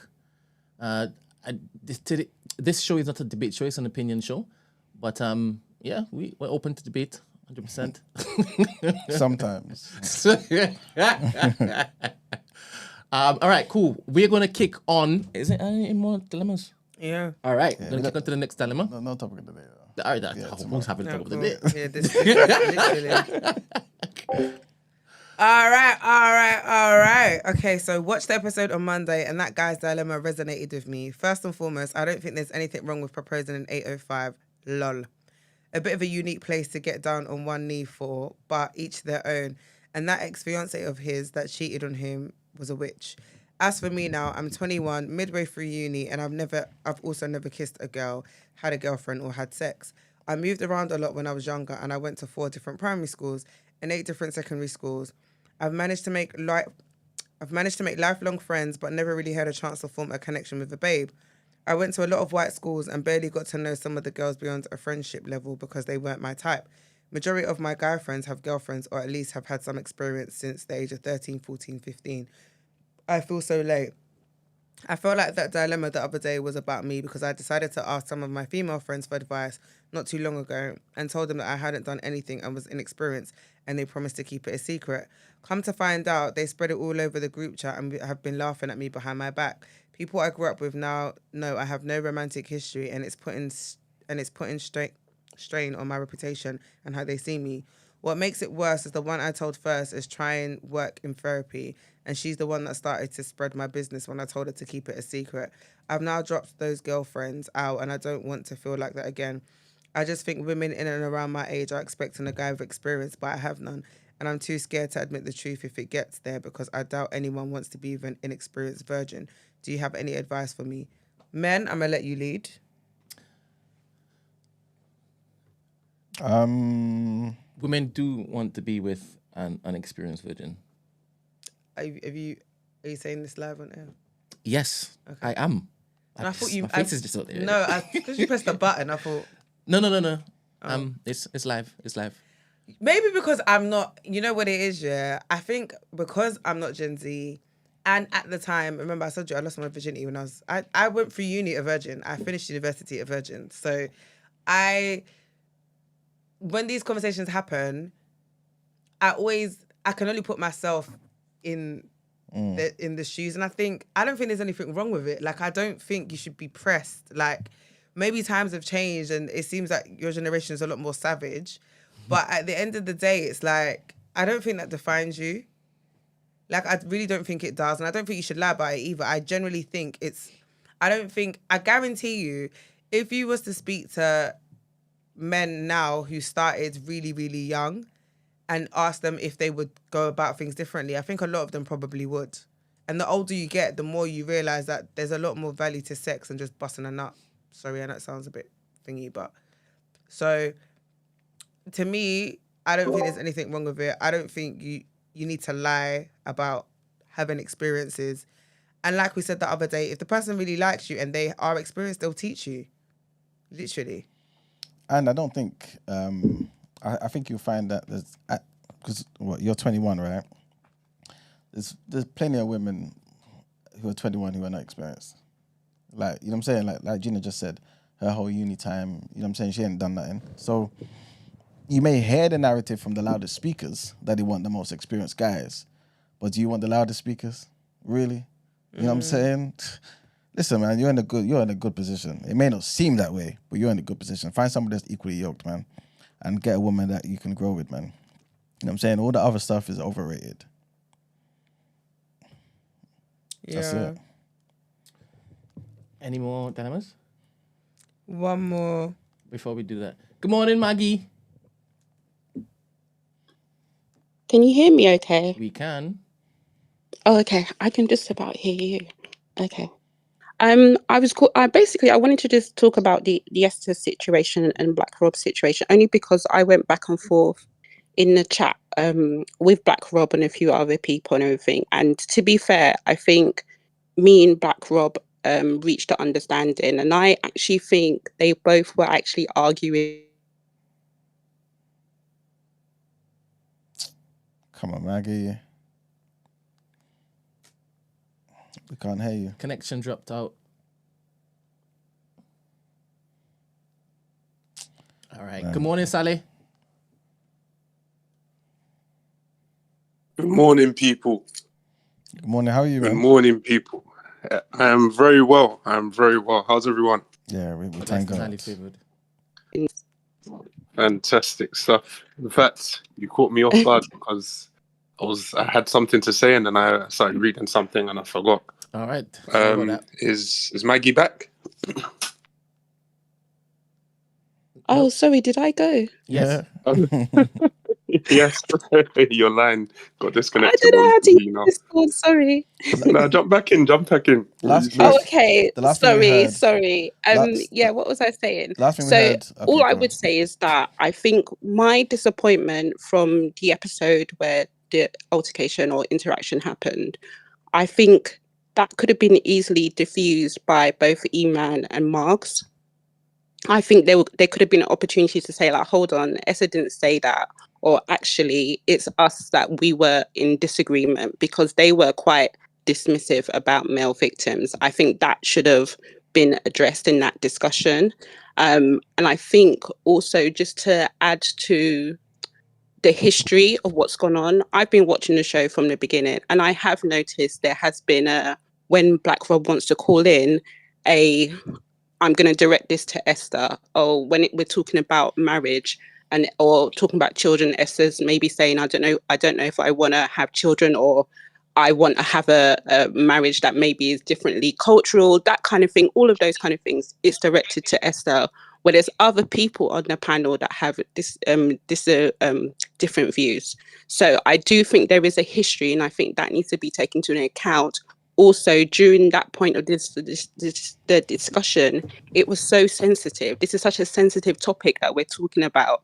So to call in and then have that direct, I think it just set the whole thing in motion. So I think there just needs to be a duty of care that we need to understand, us as audience, when we're calling in to this show. We also need to think about, you guys are real people as well as the other way around, in terms of like a mutual respect. But I do think that we need to also be more mindful in terms of, like, when we're calling in, when people are also talking about things that are so sensitive and can potentially be so personal as well. Okay. Thank you very much, Maggie. I want to ask a question, but ask the question. Hey. Nothing is a point, man. Sally, this is it for Sally, man. Thank you very much, Maggie. Okay. Thank you, Maggie. Oh, yeah. Thank you, Maggie. Call in again soon. Oh, wait, what was... I can't remember for the life of me. I know there was another topic. Like, we went away from the Esther thing. What was the other one? The dilemma? Can someone jog my memory, please? Yeah. Yeah. About the virgin? The other dilemma. Yes. Okay. The virgin. Yes. Now, I've got two things to say. Now on the Esther one, just very briefly, I think this is a topic that I can speak to. I think, I don't really understand what people are saying, because, like, at the end of the day, we're all humans. And, okay, like, if you've got an interaction with someone, or let's even look at it like football, in the sense that, okay, Arsenal and Tottenham, they go and they play a game. So let's say Black Rob, the first time he called in, they started having it out. There's a bit of it's debating. So they're debating, and then he probably walked away with that, thinking, okay, there were probably some things that he could have said better, blah blah blah blah blah. So then the next time he calls in, naturally, especially if he was butting heads with Esther, naturally he would want to go against Esther again, and then again and again and again every time he calls in, because they're having this continuous back and forth. So I can't lie, I think I must have missed, because I had some calls as well, so I must have missed what actually happened yesterday. But, like, for both parts, like Esther and Black Rob, they're always approaching it with their last interaction with each other as the preface. So that's what they're taking into that interaction. So I think, like, I don't know what's going on, if there's a situation there between them or whatnot, but, like, I perfectly understand it. I understand why, like, it makes perfect sense to me. And at the end of the day, as long as everyone can understand that it's literally just debating, there's no feelings in it, then it's all calm. But for this guy, the virgin, that's actually who I wanted to speak about, his little dilemma. Because how old did he say he was? 21. 21. I don't know. I hope he's listening to this right now. I think he's in a fantastic position, and he needs to completely forget girls, completely forget them, because I don't know why he's rushing to go and have any what's it called? I don't know. He wants a diploma in sex or something. Relations. But, yeah, but it's gonna happen, man. It's gonna happen. He's got his head. He's thinking about all the wrong things. What he needs to think about? He needs to think about gym, money, and his health, and his relationships, like not in terms of going and busting a nut in the first girl he sees, but actually having good relationships, friendships, and yeah, like mainly friendships, because when you're a good person, you help, you are in a good state financially and physically, and then you can help those around you, you will become a pillar in society, and then yeah, he's going to become very attractive. People are going to be girls are going to be falling at his feet, and that's how it works. But he just needs to sort himself out. Stop thinking about girls. Completely stop it.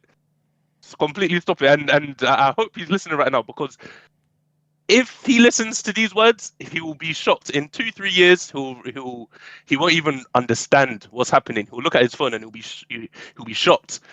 He will be seeing all these messages, all these inbounds coming from all different places. Yeah, he will be shocked. He'll be shocked. His weekends, he'll be struggling to fight them off, to even get him time for himself. He needs to think about his pockets, his weights, his health. So not just his weight, but his health as well. And then also after that, but those things first, and then those things for the people around him as well, their well-being. And then yeah, everything will go. Oh man, in my life there are a lot of things that I've done that I've looked back and I think I shouldn't have done that, man.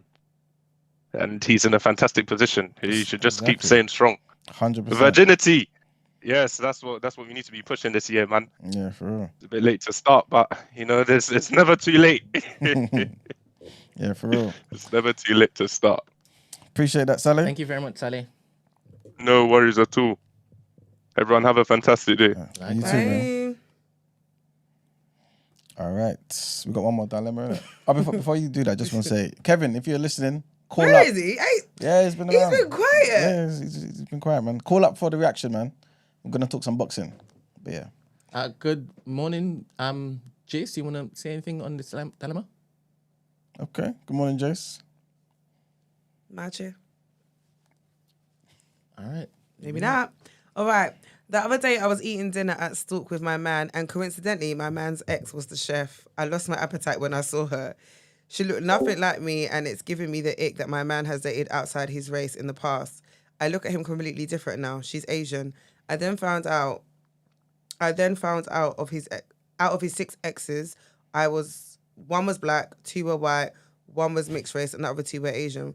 We got engaged last week, and I'm so icked out. Help me, please.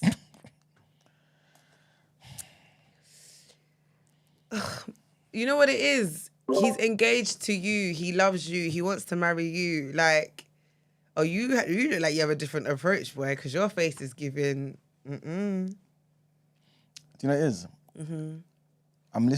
I'm hearing Christy right now talk. Yeah. No. Christy's not having I know this. Christy's not having this because we've spoken about this before, and I get it. You know what's interesting? I do. Oh, sorry, guy. Can you hear me? We can. Oh, sorry. Sorry, dude. I'm just chiming on this virgin guy. Okay. Purely virgin. Thing. Purely virgin. Yes, purely virgin. This whole thing, yeah. As a guy, yeah. I'm gonna be honest. A lot of guys are gonna hate me for saying this, but whatever. I don't care. Being a virgin, yeah. It brings so much peace to your life. Come on. Hey, you're right, man. Yeah, I'm gonna and I just want to say this because everyone that I know that lost their virginity young, just trouble. Their whole life was just trouble. As soon as they lost their virginity, it was over. It was over. They were a mess psychologically, emotionally, trigger warning, physically. So many different ways. Their life just went to tatters. Some girls that I know, they lost their virginity. All of a sudden, they went from grade A student to now they're pushing prime at a young age when they shouldn't be. Yeah. And as a guy, yeah, this is where it's a bit, because sometimes as a guy, like, yeah, whatever, you know, we don't suffer much. You do suffer. You become addicted. You start chasing. Rather than facing your books at a young age or chasing money when you get a bit older, or focusing on things that matter more than sex and women, dare I say, certain women. When you start focusing on girls and all these things, it blurs your vision. Before you know, you have a child here and a child there. You're there addicted to this, and you're there addicted to corn. If you know what I mean. There's just so many different things that happen. Like, just keep yourself to yourself. Do you know what I mean? A lot of the world's problems would be solved if people just kept themselves to themselves sexually until the right person. Yeah? I'm a Christian, so dare I say, my worldview is going to be influenced by, you know, my faith. I'm just going to be honest, yeah, and I'm not ashamed of that. But at the same time, I get it because I'm going to be vulnerable here. The minute I lost mine, it was dark. Let's just say that it was dark, yeah. And I said I'm never doing this again until I'm married. So I waited until I was married, and I'm a guy. Yeah. So I'm just saying, as a guy, and to this guy, I'm begging you, just keep yourself to yourself. You maybe not being able to get girls the way that you feel like you should do is a blessing in disguise, because you don't know what would have happened. You don't know what you can handle, because once you've tasted it, it's over. And maybe for him, he doesn't know it, but once he tastes it, he may be going down a very dark path. He may start, before you know it, he starts subscribing and spending £100 a month on OnlyFans because he's chasing it, because he can't get it properly. Do you know what I mean? Mm-hmm. I mean, please tell me if I'm bugging, especially the guys. You're Tell me if I'm 100% bugging. right, you know. But I'm just putting it out there. If everyone, this is wild, yeah, this is wild. I know it's gonna happen, not gonna happen. If everyone stayed a virgin until married, a lot of problems we will see. A lot of people will be alive today, in my opinion. Facts. A lot of people will be more successful. A lot of people will be a lot more wealthier and richer in more ways than one, not just financially. Do you know what I'm saying? But that's This my sounds opinion. like very wise words to me. No, Sounds like you're very right, wise man. words. There'll even be less wars Thank as you. well. The thing is, I agree and I hear it, and I feel like I'm happy that a man has said it, because obviously when I'm talking from the perspective of a woman, right? And I don't have the experience that you guys have, and I get it. Some people rate each other. You know, like how men are in it, like you rate, and that's why some guys even lie about girls that they've slept with and all this. Like, girls are not lying about. If a girl is lying about a guy she slept with, she's lying that she has not slept with the person. But you lot will be adding names to your list that are not even there, just to make yourself seem a bit more macho man than you actually are. So I'm glad you said it. I agree. Yeah. I think that's the And reason why. I accept that realistic. Oh, sorry. No, sorry, go on. No, I was just gonna say, and I accept that realistically, a lot of people just be like, yeah, whatever, and they're gonna call Tanisha and Lisa and Keisha. But the fact of the matter is this: people just need to think, guys. Let me say to guys need to think less with their penises, man. Just think less. You're there just hungry.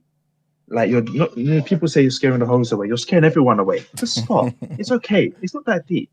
And with women, this is where I'm going to be mindful here. But as women as well, more time, the sex that you are having before, let's just say 25, based on what I have heard and what I have seen from afar and close, it's not even good. Because a lot of men before 25 don't know what they do until they get married or. God damn it. Connection's messed up, man. Gina, Chris Oguna asked you a question whilst it is that we wait patiently. Question? Question for Gina or the girls. If a man was honest with you and told you he never had a kiss or girlfriend or sex, would you feel a type of way? At what age? Now. So at 35 years old, I meet a man and he says to me, I'd question it. I would, you know what? If you said to me that your reasons are because you are religious and you practice abstinence and you're saving yourself and all that stuff, I can't argue with that. You're a very disciplined man and I respect it. If those were not your reasons and that hasn't been your journey, then I'd be like, For real. Do you get what I mean? Is he lying to me? No. Not even that. Like, do you like guys? Do you not like generally Where's the speaking? problem? You think he's a homosexual? I try to understand what. Because that means it kind of implies that you tried and failed for 35 years. Let's just say 15. How do you mean? Oh, because she's saying, wait a minute. Like your reasons, nothing to do with you being disciplined, caring about the Lord, church, marriage, sex. You know, like if it's none of those things. Even kissed. I know. So maybe remember remember the same way our beloved brother was like, It's not that I'm not trying to be abstinent or whatever. I just haven't had the confidence to do it. If your thing is for 35 years you've not had the confidence to do it, that I think is strange. That's fine, but let's talk about reality. Yeah. If this man is all put together in every single other way on your checklist, then there's something other wrong. than him not basically being intimate with a woman in all of those particular varieties, would you then be like, So it would be hard for me to process why that hasn't happened. this is so weird to me in my head. That's so fine. weird. It can be weird. I'm telling you, this era that we're in, this generation where some women would come on this here TDA and say it's a minefield, it's a battle zone out there, it's finished for women. A man who has everything ticked, humor, he loves his mother. Okay. He's got his own crib. You don't He's even- got I'm his joking. car. I'm running through the entire gamut. All right, go on. Right? He cares about supporting you and your passions and this, that, and the next. Like, he's not bugging you. Like, he loves, like, quality time too. You know, Netflix. But he's been so disciplined with himself. Why? Keeping himself for you, innit? And you'll be like, it's not a bit of me. My thing is, No, I don't have a problem it's with a you why. saying. I don't have a problem. It's and a why. I'm Like going I past said, the why. no. No, I'm going past the why. In reality, if he's now presenting himself to you, he's made you laugh. You've gone out. I Like question he's it. not. He's not an alien. Okay, and I'm still gonna ask you why. I don't understand why I'm not Let's allowed to. go past the why. What I'm trying to ascertain is whether it is that it was an ick for you. It would again. It'd be something I'd have to like. I can't just get. I'd have to understand it. To decide whether it's an ick. Yeah, I'd have to understand. Like I said, yes, because if you came and said to me, the reason why I'm saying it can't be an ick straight away, yeah, is because, like I said, I'd ask the questions, yeah, because if you came to me, you said to me, for religious reasons, that's not an ick, right? And I've understood what the reasons are. The same way you keep talking about going past the why, I can't go past the why to ascertain I if think it's I an ick. understand you now. So let me just rephrase it a tiny bit. He's then told you it's religious. Yeah. What then? It's not an ick, I understand All it. right, so would you pursue this relationship with the guy? I respect, yes. All right, that's what I want. I didn't want to know that you were discounting him because he just hadn't kissed a girl. No, but that's why I said if your reasons are not based on religion. I have been screaming, let's go past the why. Yeah, but I told you I couldn't go past the why. Because I needed to understand the why first to decide whether it's an ick or not. That's what I'm saying. No, I understand. We got that. there in the end. Yeah, I understand that. I don't know why it is I'm fretting. I understand what you're saying. So I didn't want you to basically sit there and Sorry, say because that it ain't you... kissed the guy, I'm not. Yeah, it's interested. crazy because That's not what I'm a saying. sexually disciplined man is what some women would scream that they want, yet he's presenting himself to you. Everything else is locked in, and you're still like, not a bit of me. So I'm glad you're saying it. That's not you. I think also, yeah, the reason why I say that is because I've heard men talk about if you're like my age, right, and you ain't had kids, you're the problem. Oh yeah, that's Like, I'm never saying that's life. a conversation that I've heard. Like, oh, if you're in your 30s and you've not had kids, then you're the problem. Why has no one wanted to breed you? You know that stupid, like I've heard it before. So the same way some people might meet a guy, some women might meet a guy and his lack of experience will turn them off. I mean, I don't understand it completely, but do you know what I mean? There's guys who won't date women like me because I don't have children, because I'm 35 and I haven't had a child. So there must be something wrong with me. Start again. What did you just say? Yes, Brent. wait. Have you never heard this before? Wait. Did you hear what she just said? I heard it Can you repeat it? because I've heard it myself.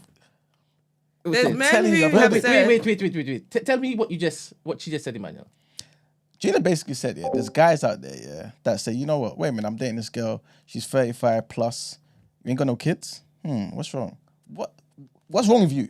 So you There are must be a saying that problem. there are men out there looking for women with kids? Brent, it's a go on the internet. It's there. I've seen at that podcasts age. have combos. Wait. Are we saying that that's what it is? Brent, There are men that out age. there there are men out there who have who are said they will looking not for date a women woman. with children, They wouldn't date and a Emmanuel is woman. here saying that your chance is gone. What? Your chance of selection is reduced? Charlie. What are we doing here? This is the upside down. Wait a minute. I'm not talking about no life of Bodge, please.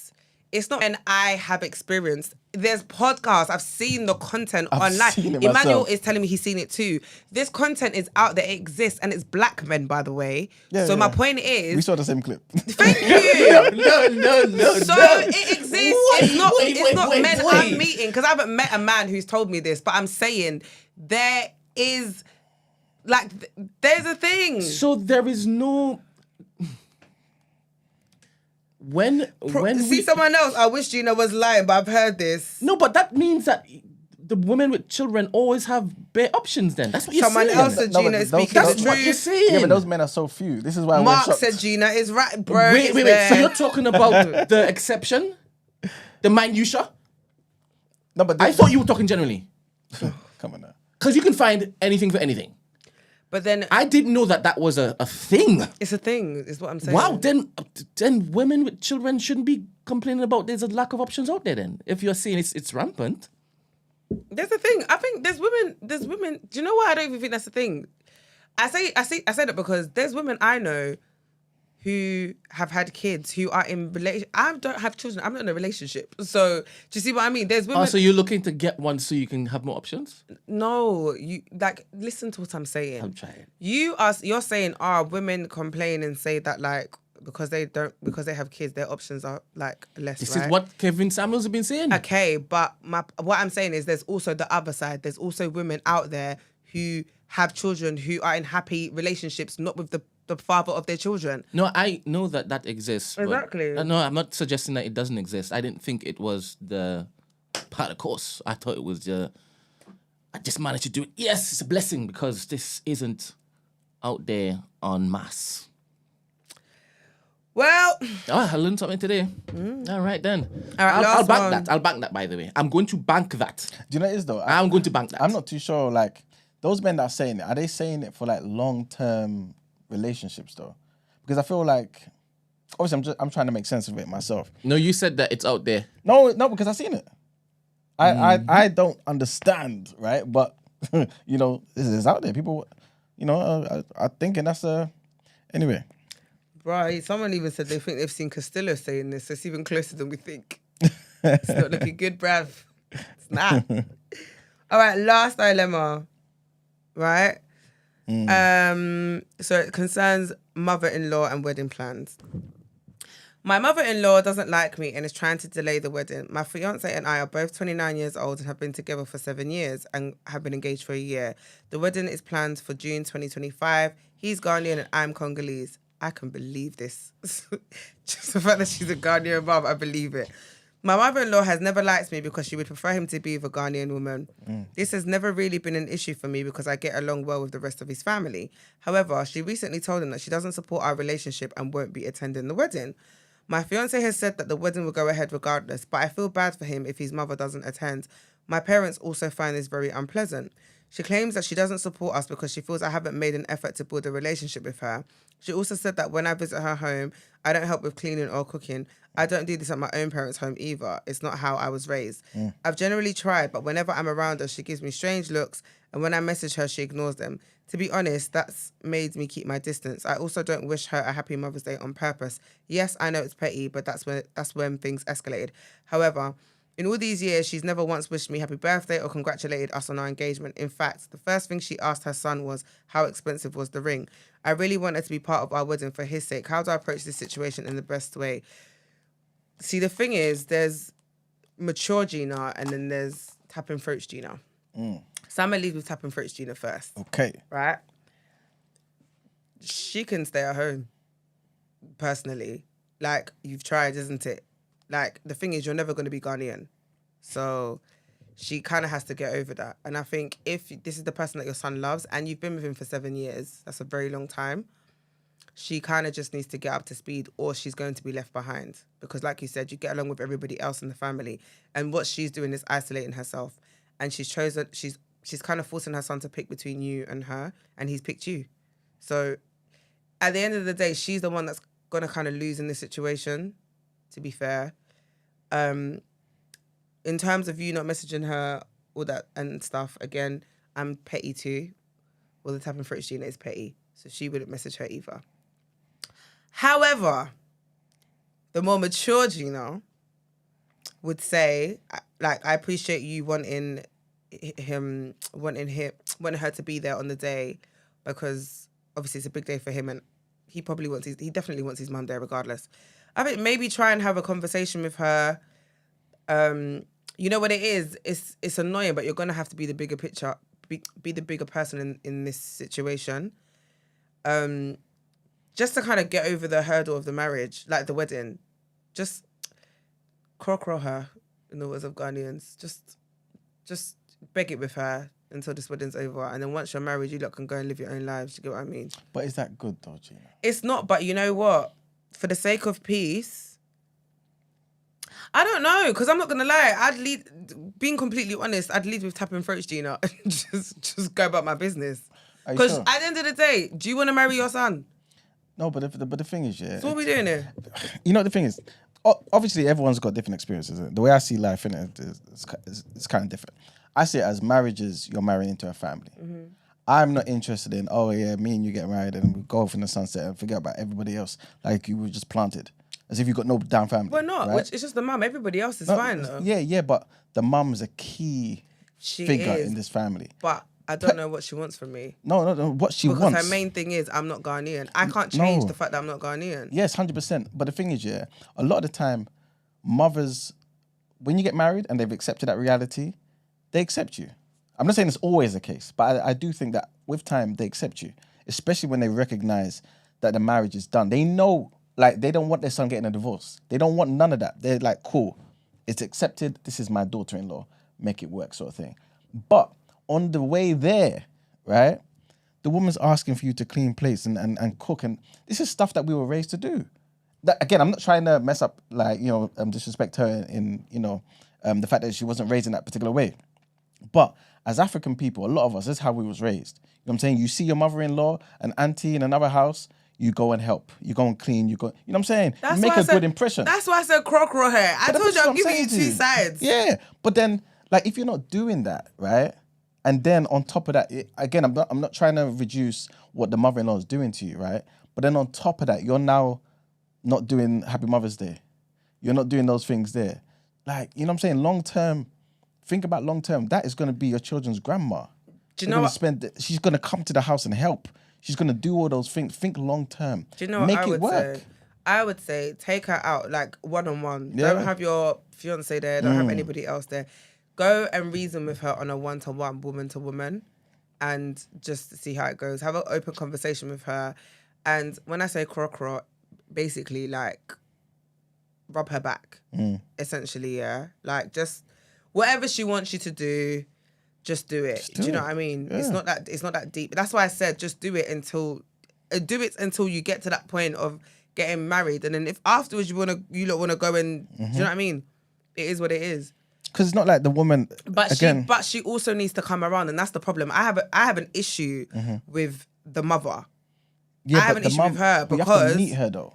you have to meet in the middle. But I'm saying, like, a lot of the time, do you want to marry your son instead? Because essentially, your son is happy with me. He's been with me for 7 years. That's not a short period of time, right?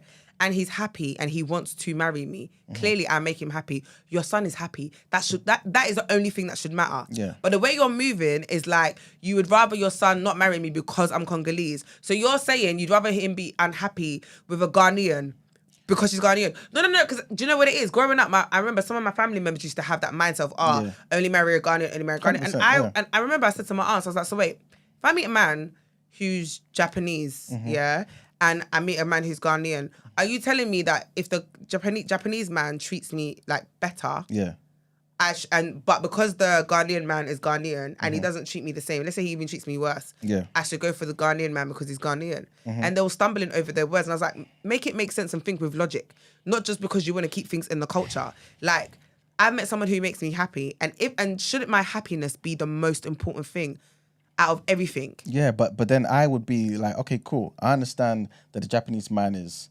treating you better, but Ghana has got 20+ million people in it.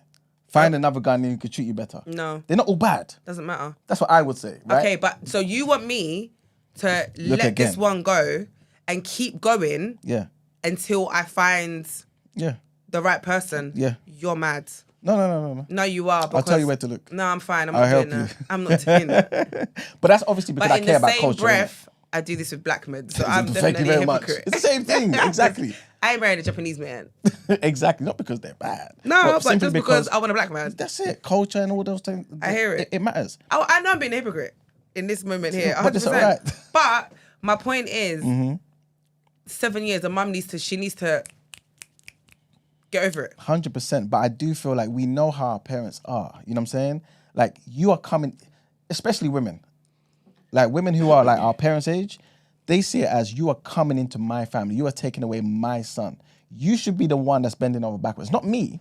It's not me that should be doing these things. And for me, like as in, if I'm the mum, I'm seeing it as there's a certain thing I would want for my son. I would want my son to be happy with this woman. Yes, I would prefer Ghanaian, but I want her to be the type of woman that will cook for my son, that would raise the kids correctly, that will be able to do certain things. And when you come to my house, you see me cleaning and cooking, and you sit there watching, giggling with my son, watching TV. It's insane. So my, you know what I'm saying? Like, this is just how we was raised. So it's like, cool, at least offer, at least try and do that. And I feel like once you do that, the cultural barriers, like you not being able to understand the culture of being a Ghanaian, that problem will become smaller because you're doing everything else. This is how, but again, this might be controversial. You do know, by the way, this might be controversial, yeah. But this is why sometimes, yeah, a lot of West African parents can accept a white girl in their family. Because sometimes when the guy has taught that white girl, they sometimes find themselves in the kitchen. Oh, you know, auntie or mum, whatever they do, I don't know. But they try to make the effort. Try and do that. Meet her. I think definitely meet her in the middle. But what I don't appreciate you saying is, she said, her saying, you saying, oh, like they want someone that's going to cook and clean for their son. Just because I don't cook and clean in your house does not mean I'm not cooking and cleaning for your son.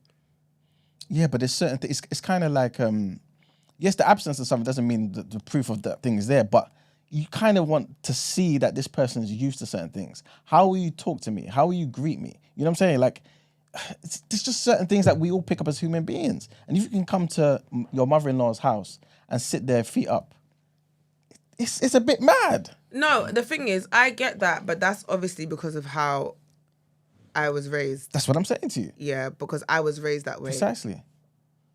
I'm just trying to think. I'm not going to lie. To be honest, if you love the guy enough, yeah, you'll put in the effort of his family, simple as. Literally. You will. Because in the same breath, I have a similar scenario where, yeah, let me not talk my business. But again, it was more, and this isn't me into someone else's family. This is someone in my family. Yeah. And I felt that there was no effort being made, and I continuously felt disrespected. You know what I'm talking about, it, right? Yeah, badly, yeah. To the point where it got to the point where I stood on business. Like, firm. Didn't go to the wedding, like, literally, yeah. And I don't regret my decision. If it came around again, I'd do exactly the same thing, literally. And it was because, and if I'm honest, it was down to the son. Because when you think about it, you should pattern the person that you are bringing into the family 100%. to let her know, not this is how things run, yeah, but like, just to make a bit more of an effort. Yeah. And if that person's making effort with you and it's not being reciprocated, then, you know what I mean, at least you can say you tried. Yeah. But in my scenario, no one can tell me that they tried. And I was the one trying. And then I thought, I'm not even a trier. And I'm trying. And then it just got to a point where I was like, nope, I'm done. So it goes both ways. I think definitely meet in the middle, man. Just try and make a good impression. And obviously I know the first 20 impressions is gone. But you can still remedy something. Believe what I'm saying to you. That woman will love you. Like, after that marriage, if you've made some effort, she'll be there. She'll be the one that's coming to help you with the kids. She'll be your mum, for real. You know what I'm saying? I'm not saying you need to have a second mum, but that's how we are as Africans. You know what I'm saying? Like, she'll really want to be involved. Make it work. Just try. You lose nothing. And try and put yourself in her position as well. Somebody's coming to your house now, right? To come and date your son. And the things you've kind of expected, the way you've raised your son, and the type of woman that you feel like deserves your son comes, and you don't see any of those things. You just see a woman that comes in. I'm not saying this is you've, by the way, obviously I'm being a bit extreme, but you just see a woman, you come in, Don't take off her shoes. Maybe just come. Oh, how you doing, Sally? Sit down, and all types of nonsense that doesn't really fit in with your culture. You will feel a particular way. You know what I'm saying? So just try and understand it from that perspective and try and make it work, man. But I definitely agree. I think a lot of these situations depend on the guy or whoever the person is that's part of that family. That guy should have already told you, look, it's how my mum is. Try and do this. You know what I'm saying? Like, just try. Because there's always going to be certain barriers, you know what I'm saying? But you can always make those barriers smaller, But yeah. Before we move on to the headlines, I don't think we answered the previous one. Oh, yeah. What was the previous one? The ick with the Oh, Asians. sorry. Yeah, we didn't.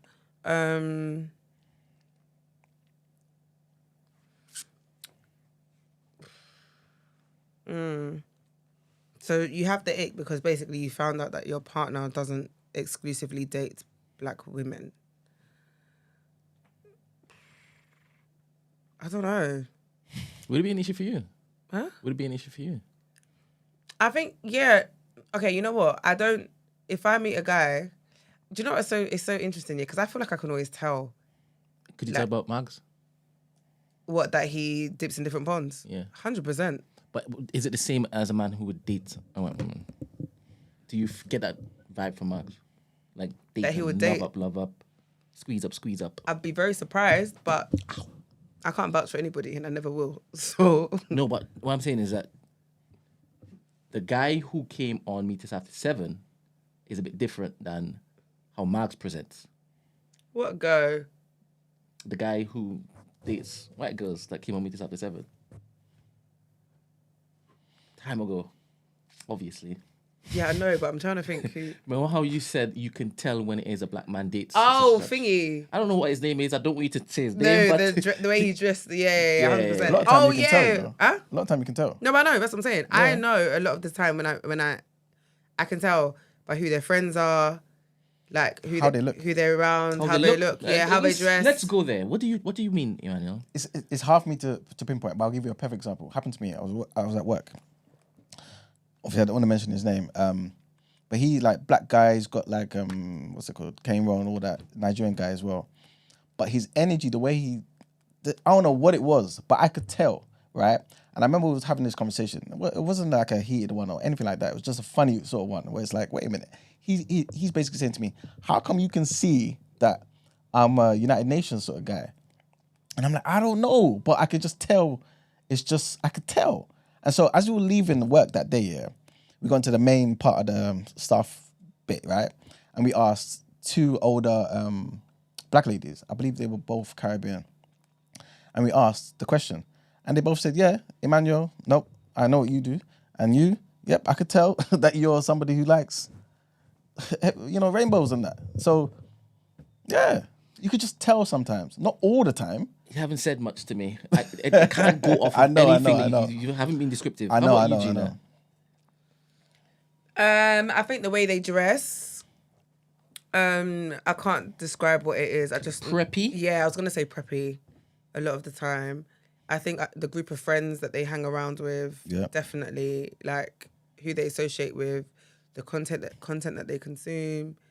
Life of Bud said, clean shaved with bumps. I'm dead. They use the Gillette and that.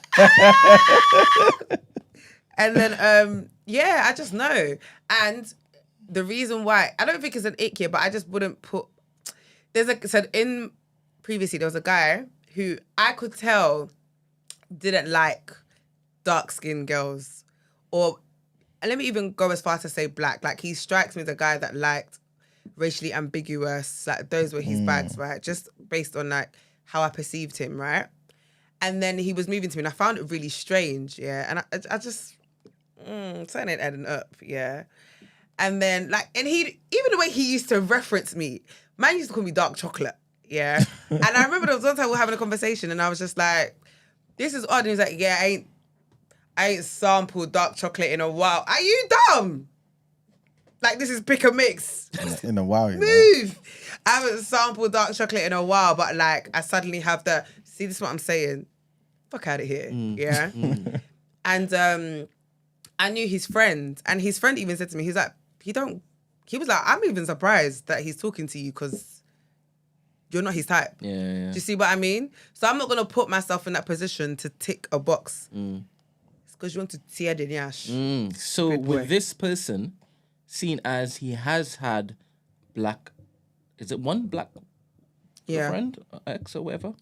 So out of his 6 exes, only one was black. One was black, 2 were white, 1 was mixed, and the other 2 were Asian. And I'm assuming she's black now. Yeah. And only at this point, when it is that you've said yes, is when it is you find out, and you don't want to go along, or go through with the wedding, or any potential wedding. When I say is that you guys have started talking about it. Basically, she they're getting married though. Maybe. So what's the fear here? What's her fear? She just said That he wouldn't know how to. Well, she just said we got engaged last week and I'm so icked out. Help me. But he's dated a black girl before. Only 1 in 6. She says she's icked out that he's dated outside his race in the past. So it's just that. Yeah. Yeah. And you got to the point where you're engaged and you didn't find out. That is your problem. Yeah, for real. Don't now look. The question is love. And I guess, Brent, there, it's also the things that maybe would have concerned you about a guy that would do that haven't shown itself. So then if that's the case, then you're good. Yeah, it's fine, man. He's reformed. Valid. Very valid. That's actually a valid one. I didn't think of that. It's true. Because if you would have reformed.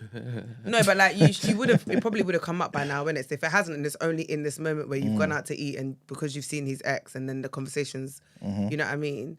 Then I'm pretty sure he's not showed you those signs. So you're safe.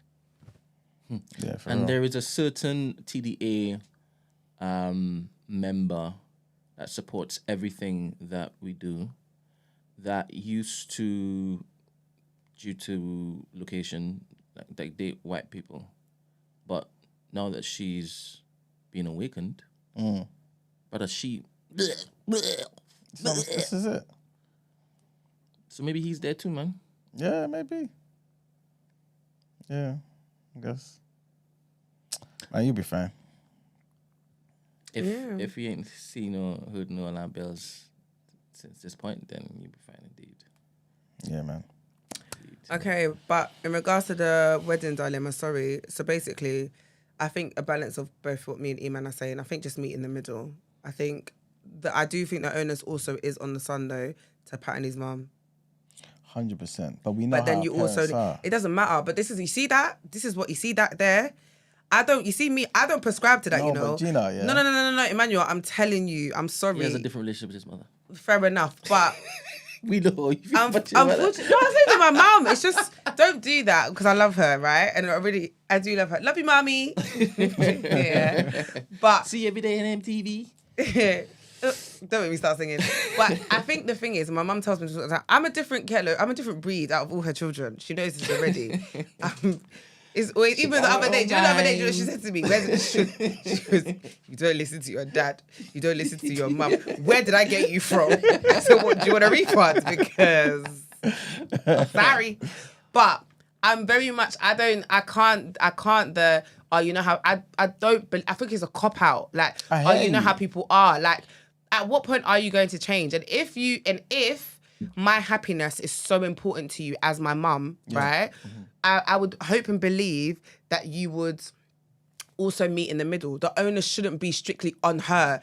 Like, you wanted to meet in the middle, but she's like, okay. Because my thing is, if she decided to start cooking and cleaning, is that going to be enough? Because ultimately, the issue is you don't want them to get married because she's not. Gina, let me put it to you like this. Why does your parents want you to get married to a Ghanaian man? A Shanti man, even? Can I be honest? Tell me. I don't care. No. because unless you're coming with a rap sheet that has success and you're coming to lead from a place of success, my dear, we are in the same position. I'm sorry. But you get what I'm saying. Why? It's going to be, obviously, like the culture, the this. But what comes with the culture, though? The way we behave on a day-to-day, right? How I greet you. You know what I'm saying? How I talk to you. The things I do in the house. How I see gender roles. Responsibility of a man, responsibility of a woman. All these things is in the framework of culture. So when the person says, I want somebody to be part of my culture, they want these things to be ironed out. That's what they want. But if it's not ironed out, at least show me that you're willing to learn. And so when this person's coming there saying, well, I'm not going to cook, I'm not going to clean, I'm not going to do the things that I know that you would want your son's wife to be doing, then the mom's going to be concerned. She's going to be concerned.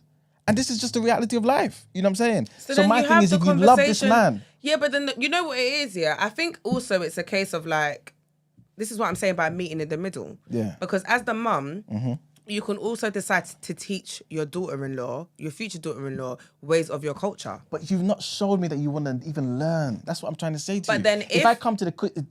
But this is, bearing in mind, this is the same person that says she don't like me. When I text her, she don't text me back. Yeah, she's tried. This is what I'm saying. She definitely put said... her It didn't start there. I guarantee you it didn't start there. Hold on. She goes... Whenever I'm around her, she gives me strange looks. Like, I know what that feels like, the energy, like from the, like, you know what it is? Like, even like, that's what I'm saying, the onus is on the son. Because I'm so sorry. I agree with that if too. I'm bringing somebody home, yeah, and you are my parent and you love me, me and you are going to reason. And I'm going to let you know, madam, Yeah. I hear it, yeah. But just like work with me here. Do you get what I mean? Yeah. Make her feel comfortable enough to show interest. Because also, if you're giving me bad vibes, if you're giving me bad energy, remember I'm also human and I have feelings the same way you do. So don't come and sit here and tell me that I need to put my feelings to the side to suck your ass. Yeah, of course. Because there needs to be some, what's the word? I can never say it. Reciprocity. Thank you. Yeah. So if you're not creating an environment for me to come and show that I'm interested, I'm not going to feel safe or comfortable or confident enough to come and show because of that rejection. Do you understand what I mean? Because I'm coming into your space. So you should make it welcome. So that's why I'm saying you have to meet in the middle. I'm sorry, I'm not here for enabling. I'm not. Like the thing is, I agree with everything you're saying, but I just feel as though sometimes you're the one who wants this. The mum doesn't want this. So the mum is not going to be making the same steps as you to meet in the middle. You have to go across the middle. You have to, because the mum doesn't want it. And like for the sake of the ideal that you want, which is to marry this man. This is a good man. Marry him. Have his children. He's a good man, Savannah. Marry him. Have his children and be part of this family, right? Try and do what's necessary. That's all I'm basically trying to say. And I agree. Like I said, I'm not telling her not to make the effort, because I think if you love this man enough, you will, regardless, right? And I believe that she does, because if she didn't, she wouldn't care about whether the mum comes to the wedding or not. She's actually said she feels bad for him, and she wants the mother-in-law to come, which is why this dilemma is even a thing, right? So you clearly care, and you're willing to make the effort, but it is as though you're being met with somebody who isn't trying to even work with you here. So my thing is, that's why I'm saying the onus, because this doesn't sound like someone who's not willing to try. Because if she wasn't willing to try, we wouldn't be having this conversation. The onus is for him to pattern his mum, to get her to meet in the middle. So do you know what I mean? I get that, 100%. But it's a little bit crazy that it's the son that is from her loins, and she has the most hate for the wife to be. Let me just explain myself properly. What'd you say? Let me explain myself properly. She's given all of her frustration and her angst to the wife. Not her son. And he's made the choice to bring her in front of her. I guarantee you, Brent, she showed the frustration to him too. And private. this is why I agree that he should be patterning the mummy. Yeah. Don't let the wife not get all of this. Can I be honest? You see, if that's me, well, I guess I'm different in it, as we know. So, but if that's me and my mum are dealing with it to the point where it's going to get dealt with before it even becomes a big national spectacle. How can you tell me as my mum you're not coming to my wedding? Are you okay? Are you okay? If you like, don't come then. Literally. But I'm come from a different cloth, so... He definitely has to sort out the situation, because... And maybe you know what, someone else made a valid point, about like getting elders and stuff. I think get other people... Parents can be extremely stubborn, right? And probably won't listen to you because they think they know everything, right? Because you're the person that gave birth to them. Yep. However, maybe it might be a case of getting reinforcement in terms of maybe her siblings, aunties, uncles, like people that maybe she may listen to. Do you understand what I mean? So maybe you should speak to your fiance and get him to get other reinforcement involved Yeah. to get her to kind of just make a bit more effort. Do you know what I mean? Because ultimately, if she doesn't come on the wedding day, the wedding's still going to go on without her. And that's why I'm saying she's the one I lost, not you. Because also, you see what you're saying about, when you get married, you're marrying into a family. She's the one that's going to get left out. And this is what, like, the mum is the one that loses, not you two. Because you're now, what does it say in the Bible? Like, do you get what I'm trying to say? Yeah, so I get you you. lot are going to become one, and she's going to be hating from outside of the club because she can't get in. But the inside will lose out too. The kids won't know their grandma. Okay, but my point is, yes, they won't know their grandma, but she said she still has a good relationship with other members of his family. So my point is, the mum she's doing herself a disservice because life will continue and go on without her. Is the point I'm making? Because it's not like, because I'm doing all of this, my son's not going to marry her and he's going to go again. That's not happening. Yeah. So that's why you need to get on board. I hear it, and a lot of the time it is based on our experiences, certain thing. Funny enough, that same non-story that I gave you guys of me and that guy who used to work together, yeah, where the people could tell that he would marry white and all that sort of stuff, yeah. He was telling me a story of his sister, I believe, his older sister, who got married to a white man. And same situation, the mum is a serious woman. She said, I'm not going to the wedding. Did she go to the wedding? No, she didn't go to the wedding. Not only that, she made the husband not go to the wedding. And I believe some other people in the family as well. Anyway, long story short, they've had kids and all that sort of stuff. And the mum is still saying, listen, I'm not interested. Still at that point in time when I spoke to him. She's ranted. Literally, like the dad was, like you were telling me a story basically when they came to the house. And literally the dad just broke down in tears. Like, so happy to see his grandchild, right? You know what I'm saying? And the woman's still there stubborn. Nah, she's ranted. You know what I'm saying? Like, I don't would go think... as far to call her a witch, personally. She got literally. She got spirit. She needs exercise. Because you know why? Because Emmanuel, do you know what it is for me, yeah? It's all about her now. And this is why I don't understand. But it's because of her background. She's an Igbo woman, yeah? And she's very like, I know what I went through being in this country, being seen by white people around me. For me to then have children that will go and do this and basically reduce and minimize my experiences as their mum. And I'm telling you the things I suffered. You know what I'm saying? And you people just acting like... So she's made it all about herself? No, she's just trying to relay that information. Anyway, I'm not trying to say this is a good or a bad thing. I'm just saying, I don't think you have a woman in, like, a mother-in-law like this. You have somebody that at least is saying, listen, you don't do this, you don't do this. I'm saying, please try and do those things. You know what I'm saying? In the same way you're saying, how can I make it work for the sake of your husband to be? For the sake of your husband to be, try and meet this woman somewhere. And I guarantee you, if this woman is a good woman and your husband can even vouch that she's a good woman, you will experience a lot of sweetness in your life, you know? Because when that woman loves you like her own daughter, your life will be easy going forward. You know what I'm saying? That's what I'm trying to say. You know what I'm saying? Well, obviously, I'm a traditional sort of African guy. But yeah, that's just my opinion. Just try and make it work. All right, before we move on, good morning, Chijoke. Hi, morning. Can you hear me? We can. We can. Okay. Yeah, no, I kind of agree on both points. So I understand what you're saying, Iman, in terms of getting the culture from that side and him and her missing out if they have children. But I also think after 7 years, I don't think it's just down to her, leading and cooking. There's got to be something else that happened. Because otherwise, he's not presented her properly to his family. So it's down to him as well. Agreed. But also, Chijoke, sorry, go on. Yeah. No, go ahead. I was just going to say, yeah, but even after 7 years, remember, a lot of these problems can be from the first year. But because they haven't been rectified, time just goes on. So it looks like, okay, cool, it's 7 years of pure frustration. But the problem could have been sorted in year one. You know what I'm saying? Like, why is it every year you don't say Happy Mother's Day? Why is it every time you text her, she doesn't text you back? Like, these things could have been sorted out ages ago. But it seems as though nobody's willing to really, you know what I mean? Like, make that step. Yeah, but it could be energy matching energy.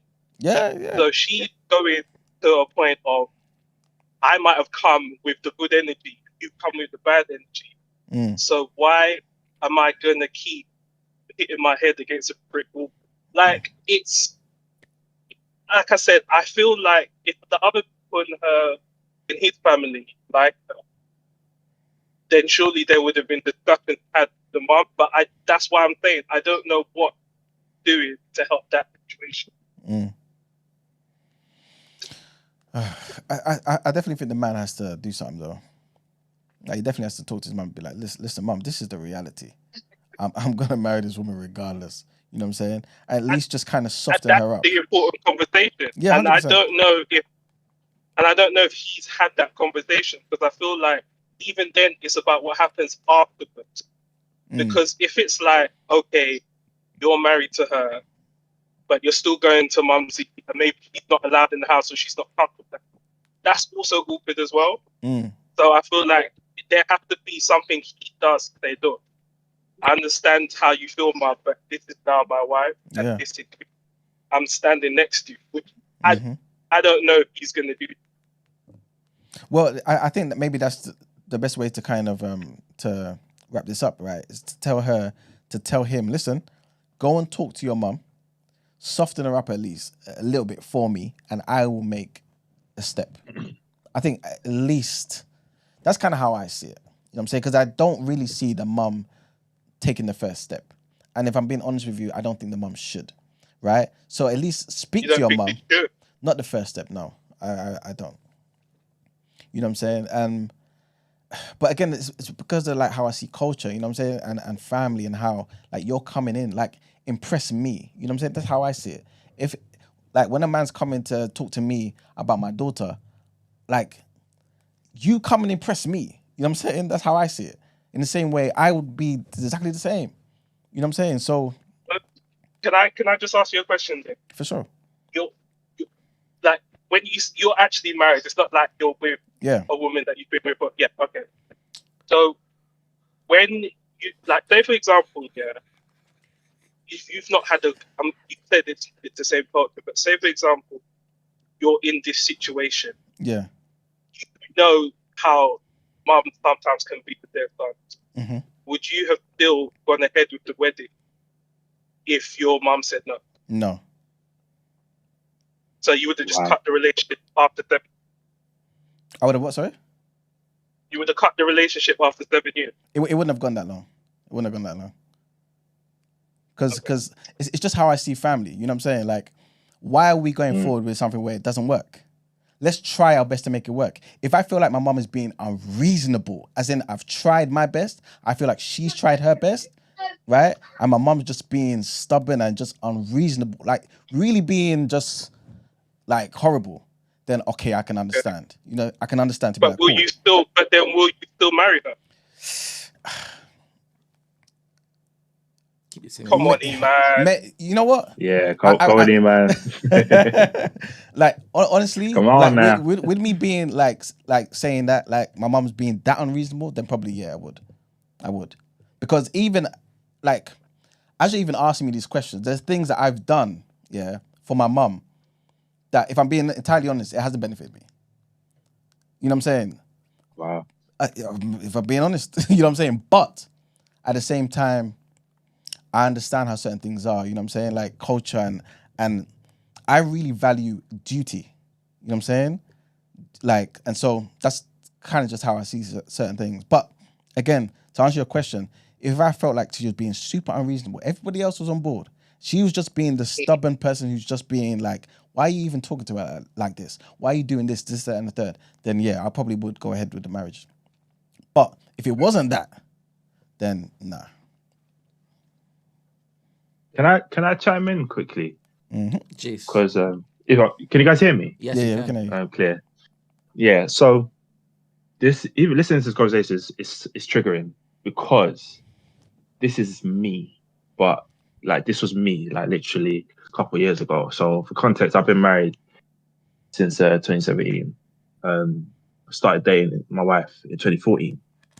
From 2014 to 2017, it was just beef at home with my parents, because I was in the exact same situation. My mum and my dad weren't having it. They were just like, no, this ain't happening.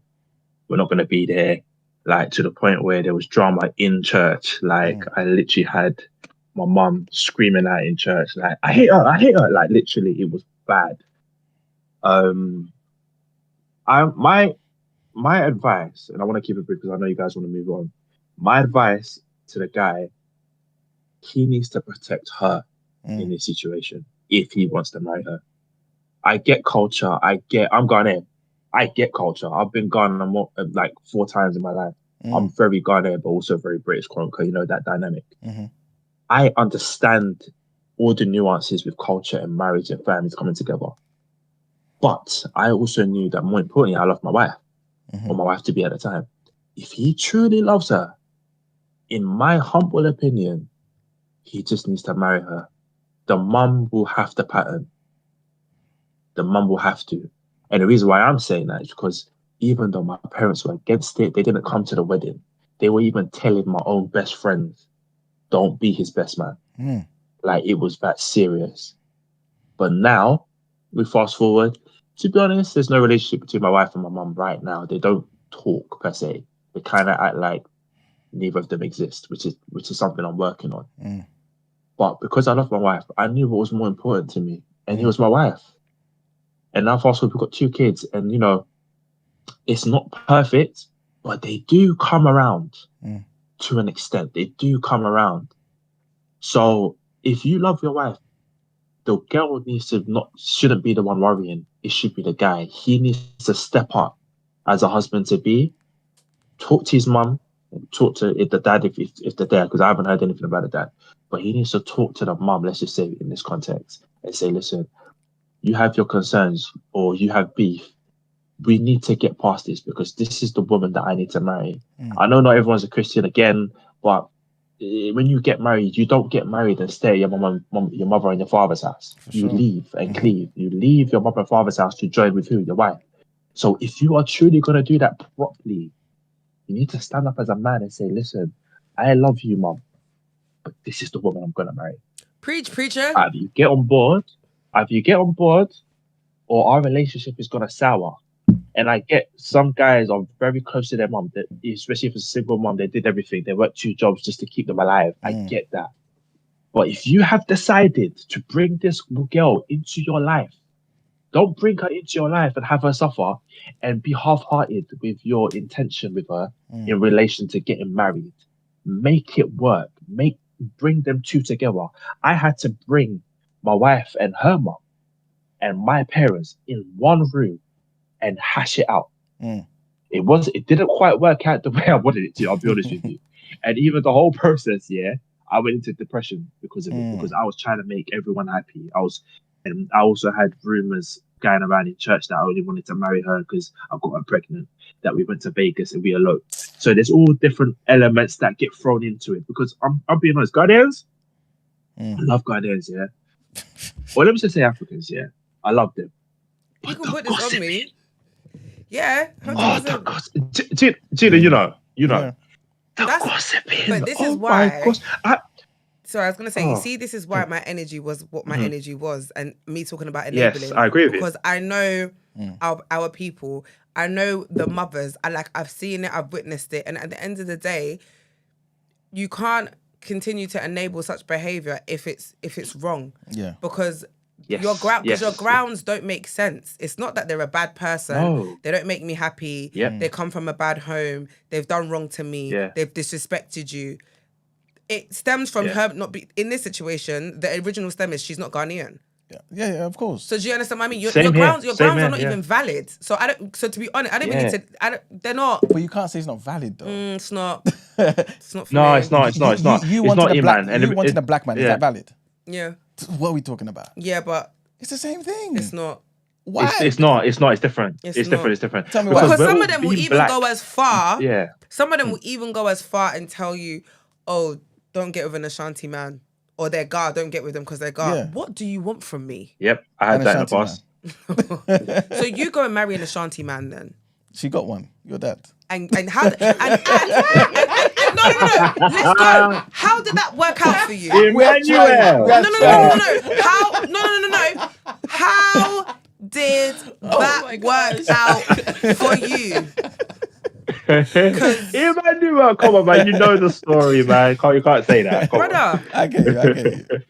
honestly, none of you lot are preaching from a place of like you've made it out, you know, like you're at the top, like you're at the top of the castle and you're watching. Yeah. So I'm even gonna look to you for solid and be like, you know what, you did the right thing. I'm gonna follow in your footsteps. Poo. I beg, please. Chase, the chat want to know if your wife is Congolese. Me? Yeah. No, she's from Barbados. All right, okay. Look at that. Big up the Bajans. Because, she Germany. I guess, no, I would know. Yeah. I know, that's what they were saying. That was it. You've triggered me again. That was it. See? I know it. That was it. There was no substance. There's no, she's evil. There's no, we've heard this. We know that she's got a criminal record. Yeah. She's on the run. There's nothing. It's literally just, we're just not comfortable with the fact that she's not going here. And also, there's other elements to it. Because obviously, I guess I got married when I was 24. So I started dating her when I was around 21. So they were thinking, you're too young. This and that. But at the same time, I knew I have sense. I'm not out here trying to commit myself to any woman that I know doesn't have sense. She ticked all the boxes and then some, even boxes that I didn't realize that I needed ticked. So when I brought her to you now, the ex that I had that done me dirty was Ghanaian. Was Ghanaian, isn't it? And I'm saying this. Let me disclaimer. The person that went and had a baby with someone else was Ghanaian. Thank you. Don't vex I me. love Ghanaian women. Ghanaian women. Don't vex me this morning. I love please. Ghanaian women. I don't want anyone thinking that I'm a Jamaican. I'm one of them people that don't like the road. I love Ghana, in this case, bar faking, but whatever. Don't apologize. You said what you said. Don't apologize. I'm just saying. But in this context, I even thought she was Ghanaian. But I say all of this to say, my advice practically, man to her, husband to be, you need to pattern it. You need to step up. Yeah. This is where you prove. This is where you show that you are good enough to be a husband. You need to step up. You need to pull your mom to the side and say, "Listen, this is who I love. I forget with it, or you are going to regret it." Because my parents didn't come to our wedding. Wow. But I enjoyed it. That's what I'm saying. That's what that matters. We thank God. Anyway, I enjoyed my wedding. Yeah. I ate to my heart's content. My belly was full. I danced until my knees started hurting. They regretted it afterwards. They were the ones saying, well, more my dad, my mom, she's stubborn. But when my dad was like, listen, man of the match. It was wrong. We shouldn't have done this. And then my dad apologized. So I say this to say, man up. He needs to man up. Yeah. That's what I'm saying. He needs to man up. I hear you, man. I hear you. I think for me, I'm kind of just seeing it as to try and get that perfect scenario.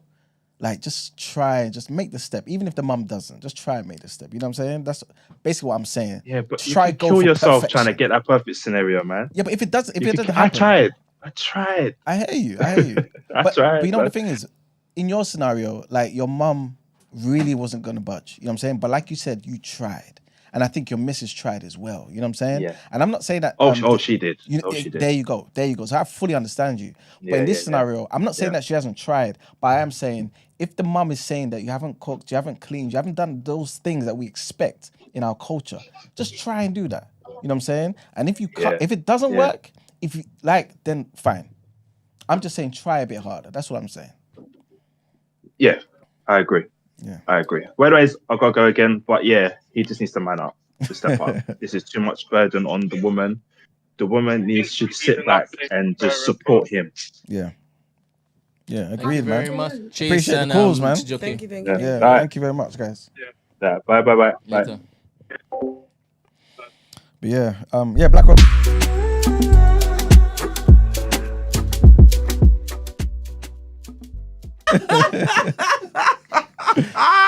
Sorry. Do you know how funny that is? You didn't even let me back finish. Try it again. No, it's because anyway.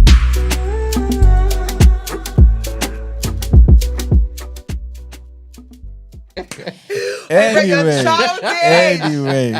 All I was gonna say is don't do it again. Don't press the button again. I'll end the stream. Right, guys. But then we get to go Brent home. Brent doesn't want Eman to land, so every time Eman talks, he just presses there. Okay, let's move on. All right, please. cool. I'm gonna do last set of headlines all in one go, and then Brent on to the reaction. Yeah. Mm-hmm. All right, guys. Trigger warning on this one. A police officer who shot an unarmed man dead has said that he's truly sorry for the enormous distress felt by the family, but he insisted it was entirely proportionate, lawful, and necessary. Metropolitan Police Arms Officer Martin Blake, 38 years old, denies murdering 24-year-old Chris Cabba, who was shot in the head during an armed police operation in Streatham, South London, September 2022. The Old Bailey has been hearing a detailed witness statement Mr. Blake gave to the IOPC following the shooting. He said that he believed his colleagues were in grave danger of being crushed or killed by a car used on the night of the shooting. Mr. Blake described the events of that night as extremely dangerous and violent, lasting just a few seconds. In his statement, Mr. Blake said that Mr. Cabba had been driving his Audi vehicle at great speed and that he had a propensity to use violence. It was a genuine held belief that my colleagues could have been killed at any cost. Mr. Blake, this is what he said to the police watchdog, and he confirmed that he took one aimed shot at the driver. This guy's a maniac. Next headline, trigger warning on this one as well. And Lebanese health authorities have said that at least 22 people have been killed and more than 100 wounded after Israeli airstrikes in Beirut on Thursday. According to the country's health ministry, 2 different neighborhoods in Lebanon's capital were attacked, badly damaging one residential building in Ras al-Naba and collapsing the other in Burj Abi Hadar. Israel's military said that it was looking into the strikes. Previous attacks on Beirut since Israel ramped up its offensive in September have focused on the city's southern suburbs rather than in its center. Previous attacks in southern Beirut have led to the deaths of the militant group Hezbollah leader Hassan Nasrallah and several other senior commanders. Next headline, and a 41-year-old woman whose father came to the UK as part of the Windrush generation has said it is a historic injustice that she has been denied leave to remain. East Dulwich resident Janelle Hippolyte, whose 2 children were born in the UK, is challenging the decision in the High Court. Miss Hyperlight's sister and 2 brothers were given leave to remain in the UK under the Windrush scheme because of their father's status, but her own attempts have been denied for more than 20 years. Her judicial review claim against the Home Secretary's decision was heard at the High Court in London on Tuesday and Wednesday. A decision is not expected until next year. A Home Office spokesperson said it would be inappropriate to comment while there are ongoing legal proceedings. Her father, Cletus Hippolyte, travelled to the UK in 1956. And after arriving in the UK, he would visit St. Lucia as well as he would visit St. Lucia as a well-known musician, and that's where he met her mother. But yeah, anyway, that's that particular headline. Next headline, and trigger warning on this one as well. And lawyers for Sean Diddy Combs have alleged that the US government is behind the leak of a video which showed Combs physically assaulting his then ex-girlfriend Cassandra Ventura, aka Cassie. A memo filed by Combs' legal team on Wednesday complains of a series of unlawful government leaks which have led to damaging, highly prejudicial pre-trial publicity that can only taint the jury pool and deprive Mr. Combs of his right to a fair trial. Federal prosecutors denied that the Department of Homeland Security leaked the footage of the assault against Ventura at the Intercontinental Hotel in LA, which was obtained by CNN and was aired back in May. It depicts Combs grabbing Ventura and throwing her to the ground, then kicking and dragging her. Shortly afterwards, Combs admitted that the footage was of him, saying that he was truly sorry. He said, "I take full responsibility for my actions in that video. I was disgusted then what I did, and I'm disgusted now." It became the most public evidence of wrongdoing by the rapper and businessman, who at that point was facing a number of lawsuits alleging sexual assault in incidents dating back to as early as 1990 onwards. The 1990s onwards. Ventura had then filed her own lawsuit in November 2023, which was settled the following day. Next headline, and a watchdog has found that young children are being traumatized when held at a Gatwick Airport deportation center that could be closed down. The IMB, the Independent Monitoring Board, also said that the children's parents were being subjected to callous treatment and unnecessary suffering because of the Home Office lengthy decision-making process over removals. It follows an examination of conditions within the family detention unit pre-departure accommodation, which is known as the family PDA, at the UK's second busiest airport. Yvette Cooper, who's the Home Secretary, plans to increase detention capacity within the UK as part of a push to achieve the highest rate of deportations since 2018. After an assessment of facilities and the treatment of children at this Gatwick unit, which provides accommodation for 2 families facing deportation, the monitoring board, found that children are witnessing or overhearing their parents' considerable distress at their expected deportation, despite the staff's effort to shield them. Also found that children are being asked by staff to translate for their distraught parents, despite having been taken from their homes and facing removal to a country they may know very little about. And our last headline, and the social media ads promised a young African woman a free plane ticket, money, and a faraway adventure in Europe, just to complete a computer game and a 100-word Russian vocabulary test. However, instead of a work-study program in fields like hospitality and catering, some of them learned only after arriving on the steppes of Russia's Tatarstan region that they would be toiling in a factory to make weapons of war, assembling thousands of Iranian-designed attack drones to be launched into Ukraine. In interviews with the Associated Press, some of the women complained of long hours under constant surveillance, of broken promises about wages and areas of study, and of working with caustic chemicals that left their skin messed up, basically, and itching. To fill an urgent labor shortage in wartime Russia, the Kremlin has been recruiting women between the ages of 18 and 22 from places like Uganda, Rwanda, Kenya, South Sudan, Sierra Leone, and Nigeria, as well as the South Asian country of Sri Lanka. The drive is expanding elsewhere in Asia as well as Latin America. And that's it for our headlines. Time to pay them bills. You know the reason why I pressed the headline slide when you talked, right? Why? Because I wanted it to push on. And No, it sounded as though... Huh? No, we gathered. You just wanted us to...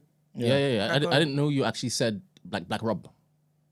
Yeah, I know. Like the way you think. But it was just funny. And then it was even more funny. So it was creative genius. Love that. Thank you. All right, let's...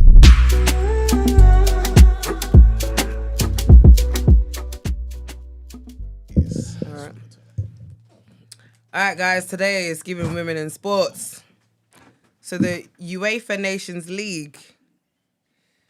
On Thursday, we had North Macedonia play Latvia and they won 3-0. You had Moldova versus Andorra. They won 2-0. You had Austria versus Kazakhstan and they won 4-0. Greece played England and they won 2-0. Faroe Islands and Armenia drew 2 each. I don't know. Is that how you say it? You had Republic of Ireland versus Finland and they won 2-1. Gibraltar played San Marino and they won 1-0. France played Israel and won 4-1. Belgium and Italy both drew with scores of 2. And then Norway beat Slovenia 3-0. Yeah. And then, let me read off this. England suffered a shock 2-1. So in the England versus Greece game where Greece beat them 2-1, England suffered a shock 2-1 home defeat to Greece in the UEFA Nations League on Friday with Vangelis Pavlidis scoring twice for the visitors. Pavlidis put Greece ahead early in the second half, and despite an 87th minute equaliser from Jude Bellingham, the visitors snatched a late winner through Pavlidis on the 94th minute. England's interim manager Lee Carsley's experimental lineup and tactics were questioned after the defeat, which leaves England 3 points off top spot in their Nations League group. Greece ranked 48th in the world and took advantage of England's open defence and could have won by a larger margin. England's next Nations League match is away to Finland on Sunday. And then this weekend, apparently, is the best fight in boxing. I said apparently. This is the biggest fight in boxing. Take over. Year. Do your thing. We're the boxing enthusiasts. Can't spend too long. Not in the room. But trust what I'm saying to you, yeah? This fight. I'm listening. Brent, you need to watch this fight. Do you know you need to I watch will this be fight? watching it. All right, then. So this fight that we're talking about, for those unaware, is between Beterbiev and Artur Beterbiev and Dmitry Bivol. So these are the best fighters in the light heavyweight division, right? Beterbiev has got 3 titles, I believe, and Bivol's got 1. And this is basically for all the titles. But this is also for the Ring Magazine title. It's also for to be lineal as well. Basically, every single thing's on the line. And whoever wins is basically can go down as one of the greatest light heavyweight boxers ever. Who's going to win, though? In fact, let's go through the card quickly, yeah. So I'll just mention some of the fights that people are kind of looking forward to. Ben Whittaker is going to be fighting Liam Cameron, light heavyweight as well. So Ben Whittaker obviously is somebody that everyone likes, yeah, especially in this country. He's very charismatic with his boxing skills, basically, right? And he basically displays it every single time he fights. I see him winning that fight. And to be fair, not to disrespect him, but I feel like he's not going to be in fights now at this stage in his career that's going to risk him losing, because they're going to try and build him up in it to be a future champion. And to be fair, I see him being a future light heavyweight champion, world champion. The other fight that's going to be one as well, Sky Nicholson's going to be fighting Raven Chapman. That's the women's though. So that's going to be for Sky Nicholson's WBC women's featherweight title. That should be a good fight as well. Chris Eubanks back as well. Obviously he made a big what's the word? He made some headlines anyway when he was calling basically all the promoters scumbags.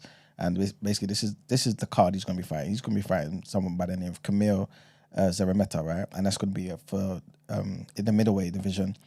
No titles, of course. Chris Eubank Jr. I don't know when he's going to fight for a title, to be fair. He's like the epitome of like a prize fighter. He cares about the money. You know what I'm saying? And much more than the titles.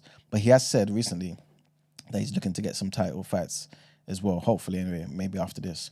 But we'll see what happens. Especially at middleweight. I feel like middleweight, there's room for him to win. Like all the great middleweights are kind of gone. You know what I'm saying? Canelo's moved up. Triple G's retired. You know what I'm saying? Lara's there. But he's like probably like 40 years old, almost 40. You know what I'm saying? He moved up from 154. Who's the other champion as well? I can't remember the other guy's name. But yeah, but he could definitely do it. There's opportunities there. One of the other big fights is Opataya. He's going to be fighting Jack Massey. Now, Opataya is a serious guy. He's definitely the best at cruiserweight. He fought, what's his name? Braders the other day. Not the other day, but his last fight, I think, was against Braders. And Braders is a serious boxer as well. Very good cruiserweight. But Braders is old. And after that fight, he retired. You know what I'm saying? And he's the only guy, I think they fought twice. He's the only guy that Opataya hasn't stopped, I think. Opataya basically fights anybody and stops them. The guy he's an animal. You know what I'm saying? So Jack Massey, I don't see him being too much of a problem for Opataya. The co-main event, though, is going to be another big fight. So this is going to be between some Brits, Fabio Wardley and Fraser Clark. Do you see the first fight? No. First fight was a serious fight. Before you watch this fight, watch the first fight. Because this is basically going to be round 13. You know what I'm saying? Like, they had a full 12-round fight. Wardley dropped Clark. Clark also got a point deducted. Long story short, both men feel like they should have won. It was a very tight fight, man, and it was a draw. So obviously they're going to be fighting now. If I had to put money on it, yeah, I feel like Wardley will get the job done. But at the same time, Wardley's got a cut on his nose, on the bridge of his nose. And if you notice in the first fight, that's what I think anyway, that's what Clark did to him. Like, he couldn't get away from Clark's jab. Like, first 2-3 rounds, Clark was just hitting him with the jab at will. You know what I'm saying? Bloodied up his face in the second round, I think. And from then on, like, he just struggled. He came on strong, though, because Wardley is one of those fighters where it's like, you hurt him, and then, like, he really just responds, like, immediately. And a lot of time, he's got a lot of his opponents out of there because of them basically hurting him. I think it was a similar thing with when he fought, what's his name? Adeleye. And also the guy before him, I can't remember his name. But anyway. But Wardley, yeah, I kind of edge him only because he's a bit younger. And, yeah, but at the same time, I see Clark doing it as well because Clark's got that amateur pedigree. You know what I'm saying? He's an Olympian, and he's got the fundamentals. He's got the. I don't want to stand for AJ, yeah, but the thing that AJ was kind of praised for before, well, certain parts in his career, was that he had the fundamentals. He kept his hands up. He knew how to throw the jab. He knew how to do the 1-2s correctly. You know what I'm saying? Fraser does that. I'm not saying Clark is on the level of AJ, but he's got the amateur background down packed. So he always sticks to the fundamentals. And I think that's what really kind of made him like successful in the first fight, where Wardley kind of struggled with that lack of experience. But yeah, man, that's going to be a tough fight. I'm looking forward to that. But of course, like I said, the main fight, which is probably the best, not probably, it's the best fight in boxing this year. And that includes Usyk versus Fury 2 coming in December. Like, this fight is going to be crazy. I don't know who to basically say is going to win, if I'm being honest. But you know me, I hate sitting on the fence. So I'm going to choose somebody. But Beterbiev has got the better resume to me. And he's won 20 fights. Guess how many knockouts, Brent? In 20 fights? 24. What? He's had 20 fights. Oh, Yeah. I thought you said 25. No, If 20, then he's 19. 20. 20. Every single person that's got in the ring with Beterbiev has been knocked out. Everyone. Beterbiev. Who was the one who had the ex-wife? Bivol, the other guy. Yeah. It's So gonna be Beterbiev's winning then. potentially. But you see, this is the thing. Now, let me go back a bit, to last year quickly. Remember we had Spence and Crawford. Yes, that's the one I watched because you're clearly the best. Exactly. That fight on paper was 50-50, I think, right? But again, I'm not trying to take anything away from Terence Bud Crawford. He's the best, right? But that Spence that turned up wasn't the Spence that we knew. The guy had gone through a crazy car crash. The guy had been through walls, right? He was not the same guy. And from the opening round, I could tell his timing and everything was off. He wasn't the same guy, yeah? And Crawford did what he was meant to do. And to be fair, if they were to fight again and they were both fit at that time in their lives, I think Crawford would have won anyway. But it just wouldn't have been a massacre like it was. But in this fight, Bivol is fully fit. Obviously, it's what ex-wife has said, other things, right? But I think every boxer has like niggling injuries anyway. But Bivol was fully fit. Sorry, is fully fit. Beterbiev, he had the knee injury. They were meant to fight earlier in the year. But he had a knee injury and had to pull out. I seen them at the press conference, yeah. I'm not too sure if anybody spotted this. When he was stepping onto the stage, he kind of, you know when you've got like, you've just had a long, serious leg session. You're going up the stairs and you can't really, that's how Beterbiev looked. You know what I'm saying? So I'm thinking, has his knee fully recovered? Is he fully there? I'm not too sure. You know what I'm saying? But at the same time, the guy just doesn't know how to lose. He gives me, I see him in a similar way to how I saw Triple G before he fought Canelo. I just couldn't see anyone beating him. And Beterbiev is a similar sort of thing. The guy just stops everybody. So if this fight does go 12 rounds, I'll be surprised. But that may mean that Bivol has won the fight. Because the thing with Bivol is he's the excellent boxer. I've always rated Bivol. And this is why when he had the fight with Canelo, I knew he was going to beat Canelo. It wasn't a surprise to me at all. You know what I'm saying? But in this fight, with somebody like Beterbiev who's going to close off the ring and really come for you, Bivol can't be just trying to box all night. I think he has to be aggressive. And one of the things I don't like about Bivol is he lets boxers off the hook. He will have you in the corner, 3-4 punches, step back. You know what I'm saying? It's like he doesn't want to risk it. And I think with Beterbiev, how can you keep him off of you for 12 rounds? You know what I'm saying? It's going to be crazy, crazy tough. A part of me feels like, for some reason, I feel like Bivol's going to win the fight. But if I had to put money on it. You can't hedge your bets, mate. Yeah, I know. I'm going to go with Bivol. I'll go with Beterbiev then. Yeah. I'm going to go with Bivol. For some reason, I just feel like Bivol has what it takes. And I feel like he's a very disciplined fighter. And like I said, the first time I saw Bivol fight, I just thought this guy's a monster. He doesn't have the knockout ratio that Beterbiev has. Nobody does. But he's a strong, durable guy. But at the same time, remember the fight with Joe Smith when he got hurt at the end of one of them rounds, and the guy was kind of holding onto the ropes to get back to his corner. That's the first time we've seen Bivol like vulnerable like that. And Beterbiev knocked out Joe Smith in 2 rounds, killed that guy. So, it's tough. But for some reason, leading up to the fight, I've always said Bivol. So I'm going to kind of stick with Bivol.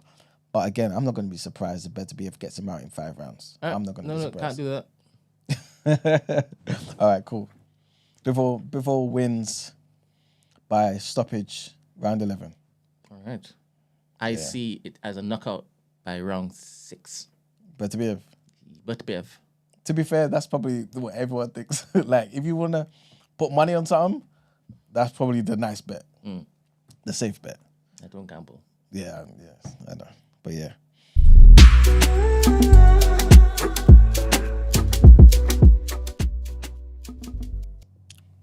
What's that sound? Is that outside? Yes. Okay, cool. Hey, Life of Budge, man. That's not right. How can you say Spence was just never that good? That's not fair.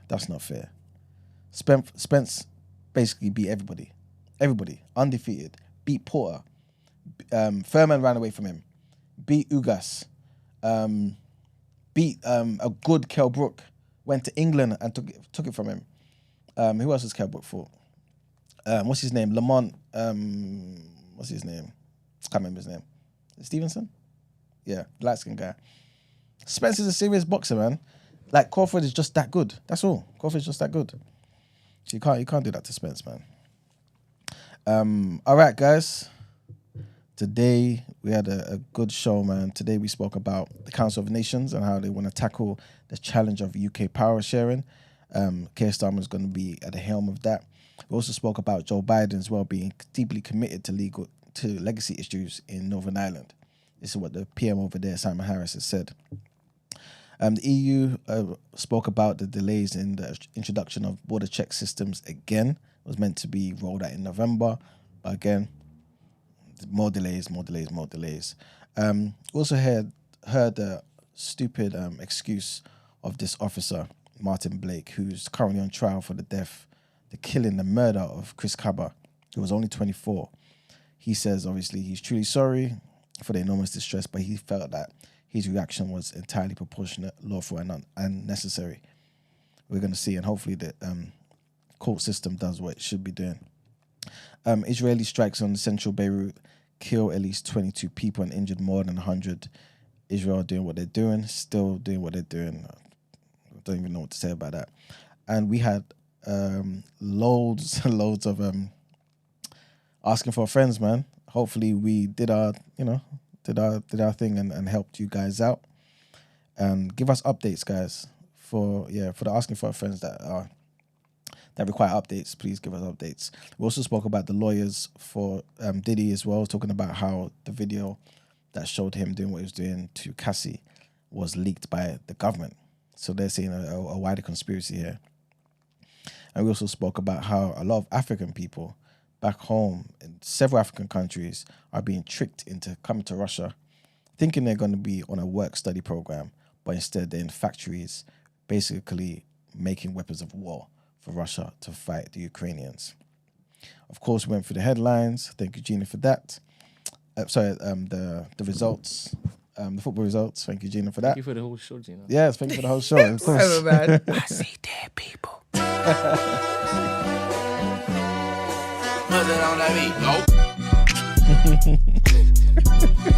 Champion. And last but certainly not least, we spoke about the fight this weekend. This is going to be, man, I'll be honest with you, yeah, I want Beterbiev to win. Why? Because I want the winner to win in devastating fashion. And I feel like Beterbiev is the guy that's more prepped for that. But Bivol is my guy. He's been my guy for years. So I can't, you know what I'm saying, throw him in the bin. But it's going to be an amazing fight as well. Big up Wardley and Fraser Clark. That's going to be a great fight as well. So I'm looking forward to that as well, man. But yeah, guys, thank you for tuning in. Thank you for being here from the very beginning, from 8 o'clock like we were. Oh, the shades. No, they were. Everybody was. No, she's feeling it. I said Oh, the shades. oh, for sorry. me. No. It's fine. I came in, did my thing. You get what I mean? Quite dumb, baby. I didn't mean it. But yeah, man. Appreciate you guys as always. Yeah. Have an amazing weekend, man. God willing, Peace. we'll see you guys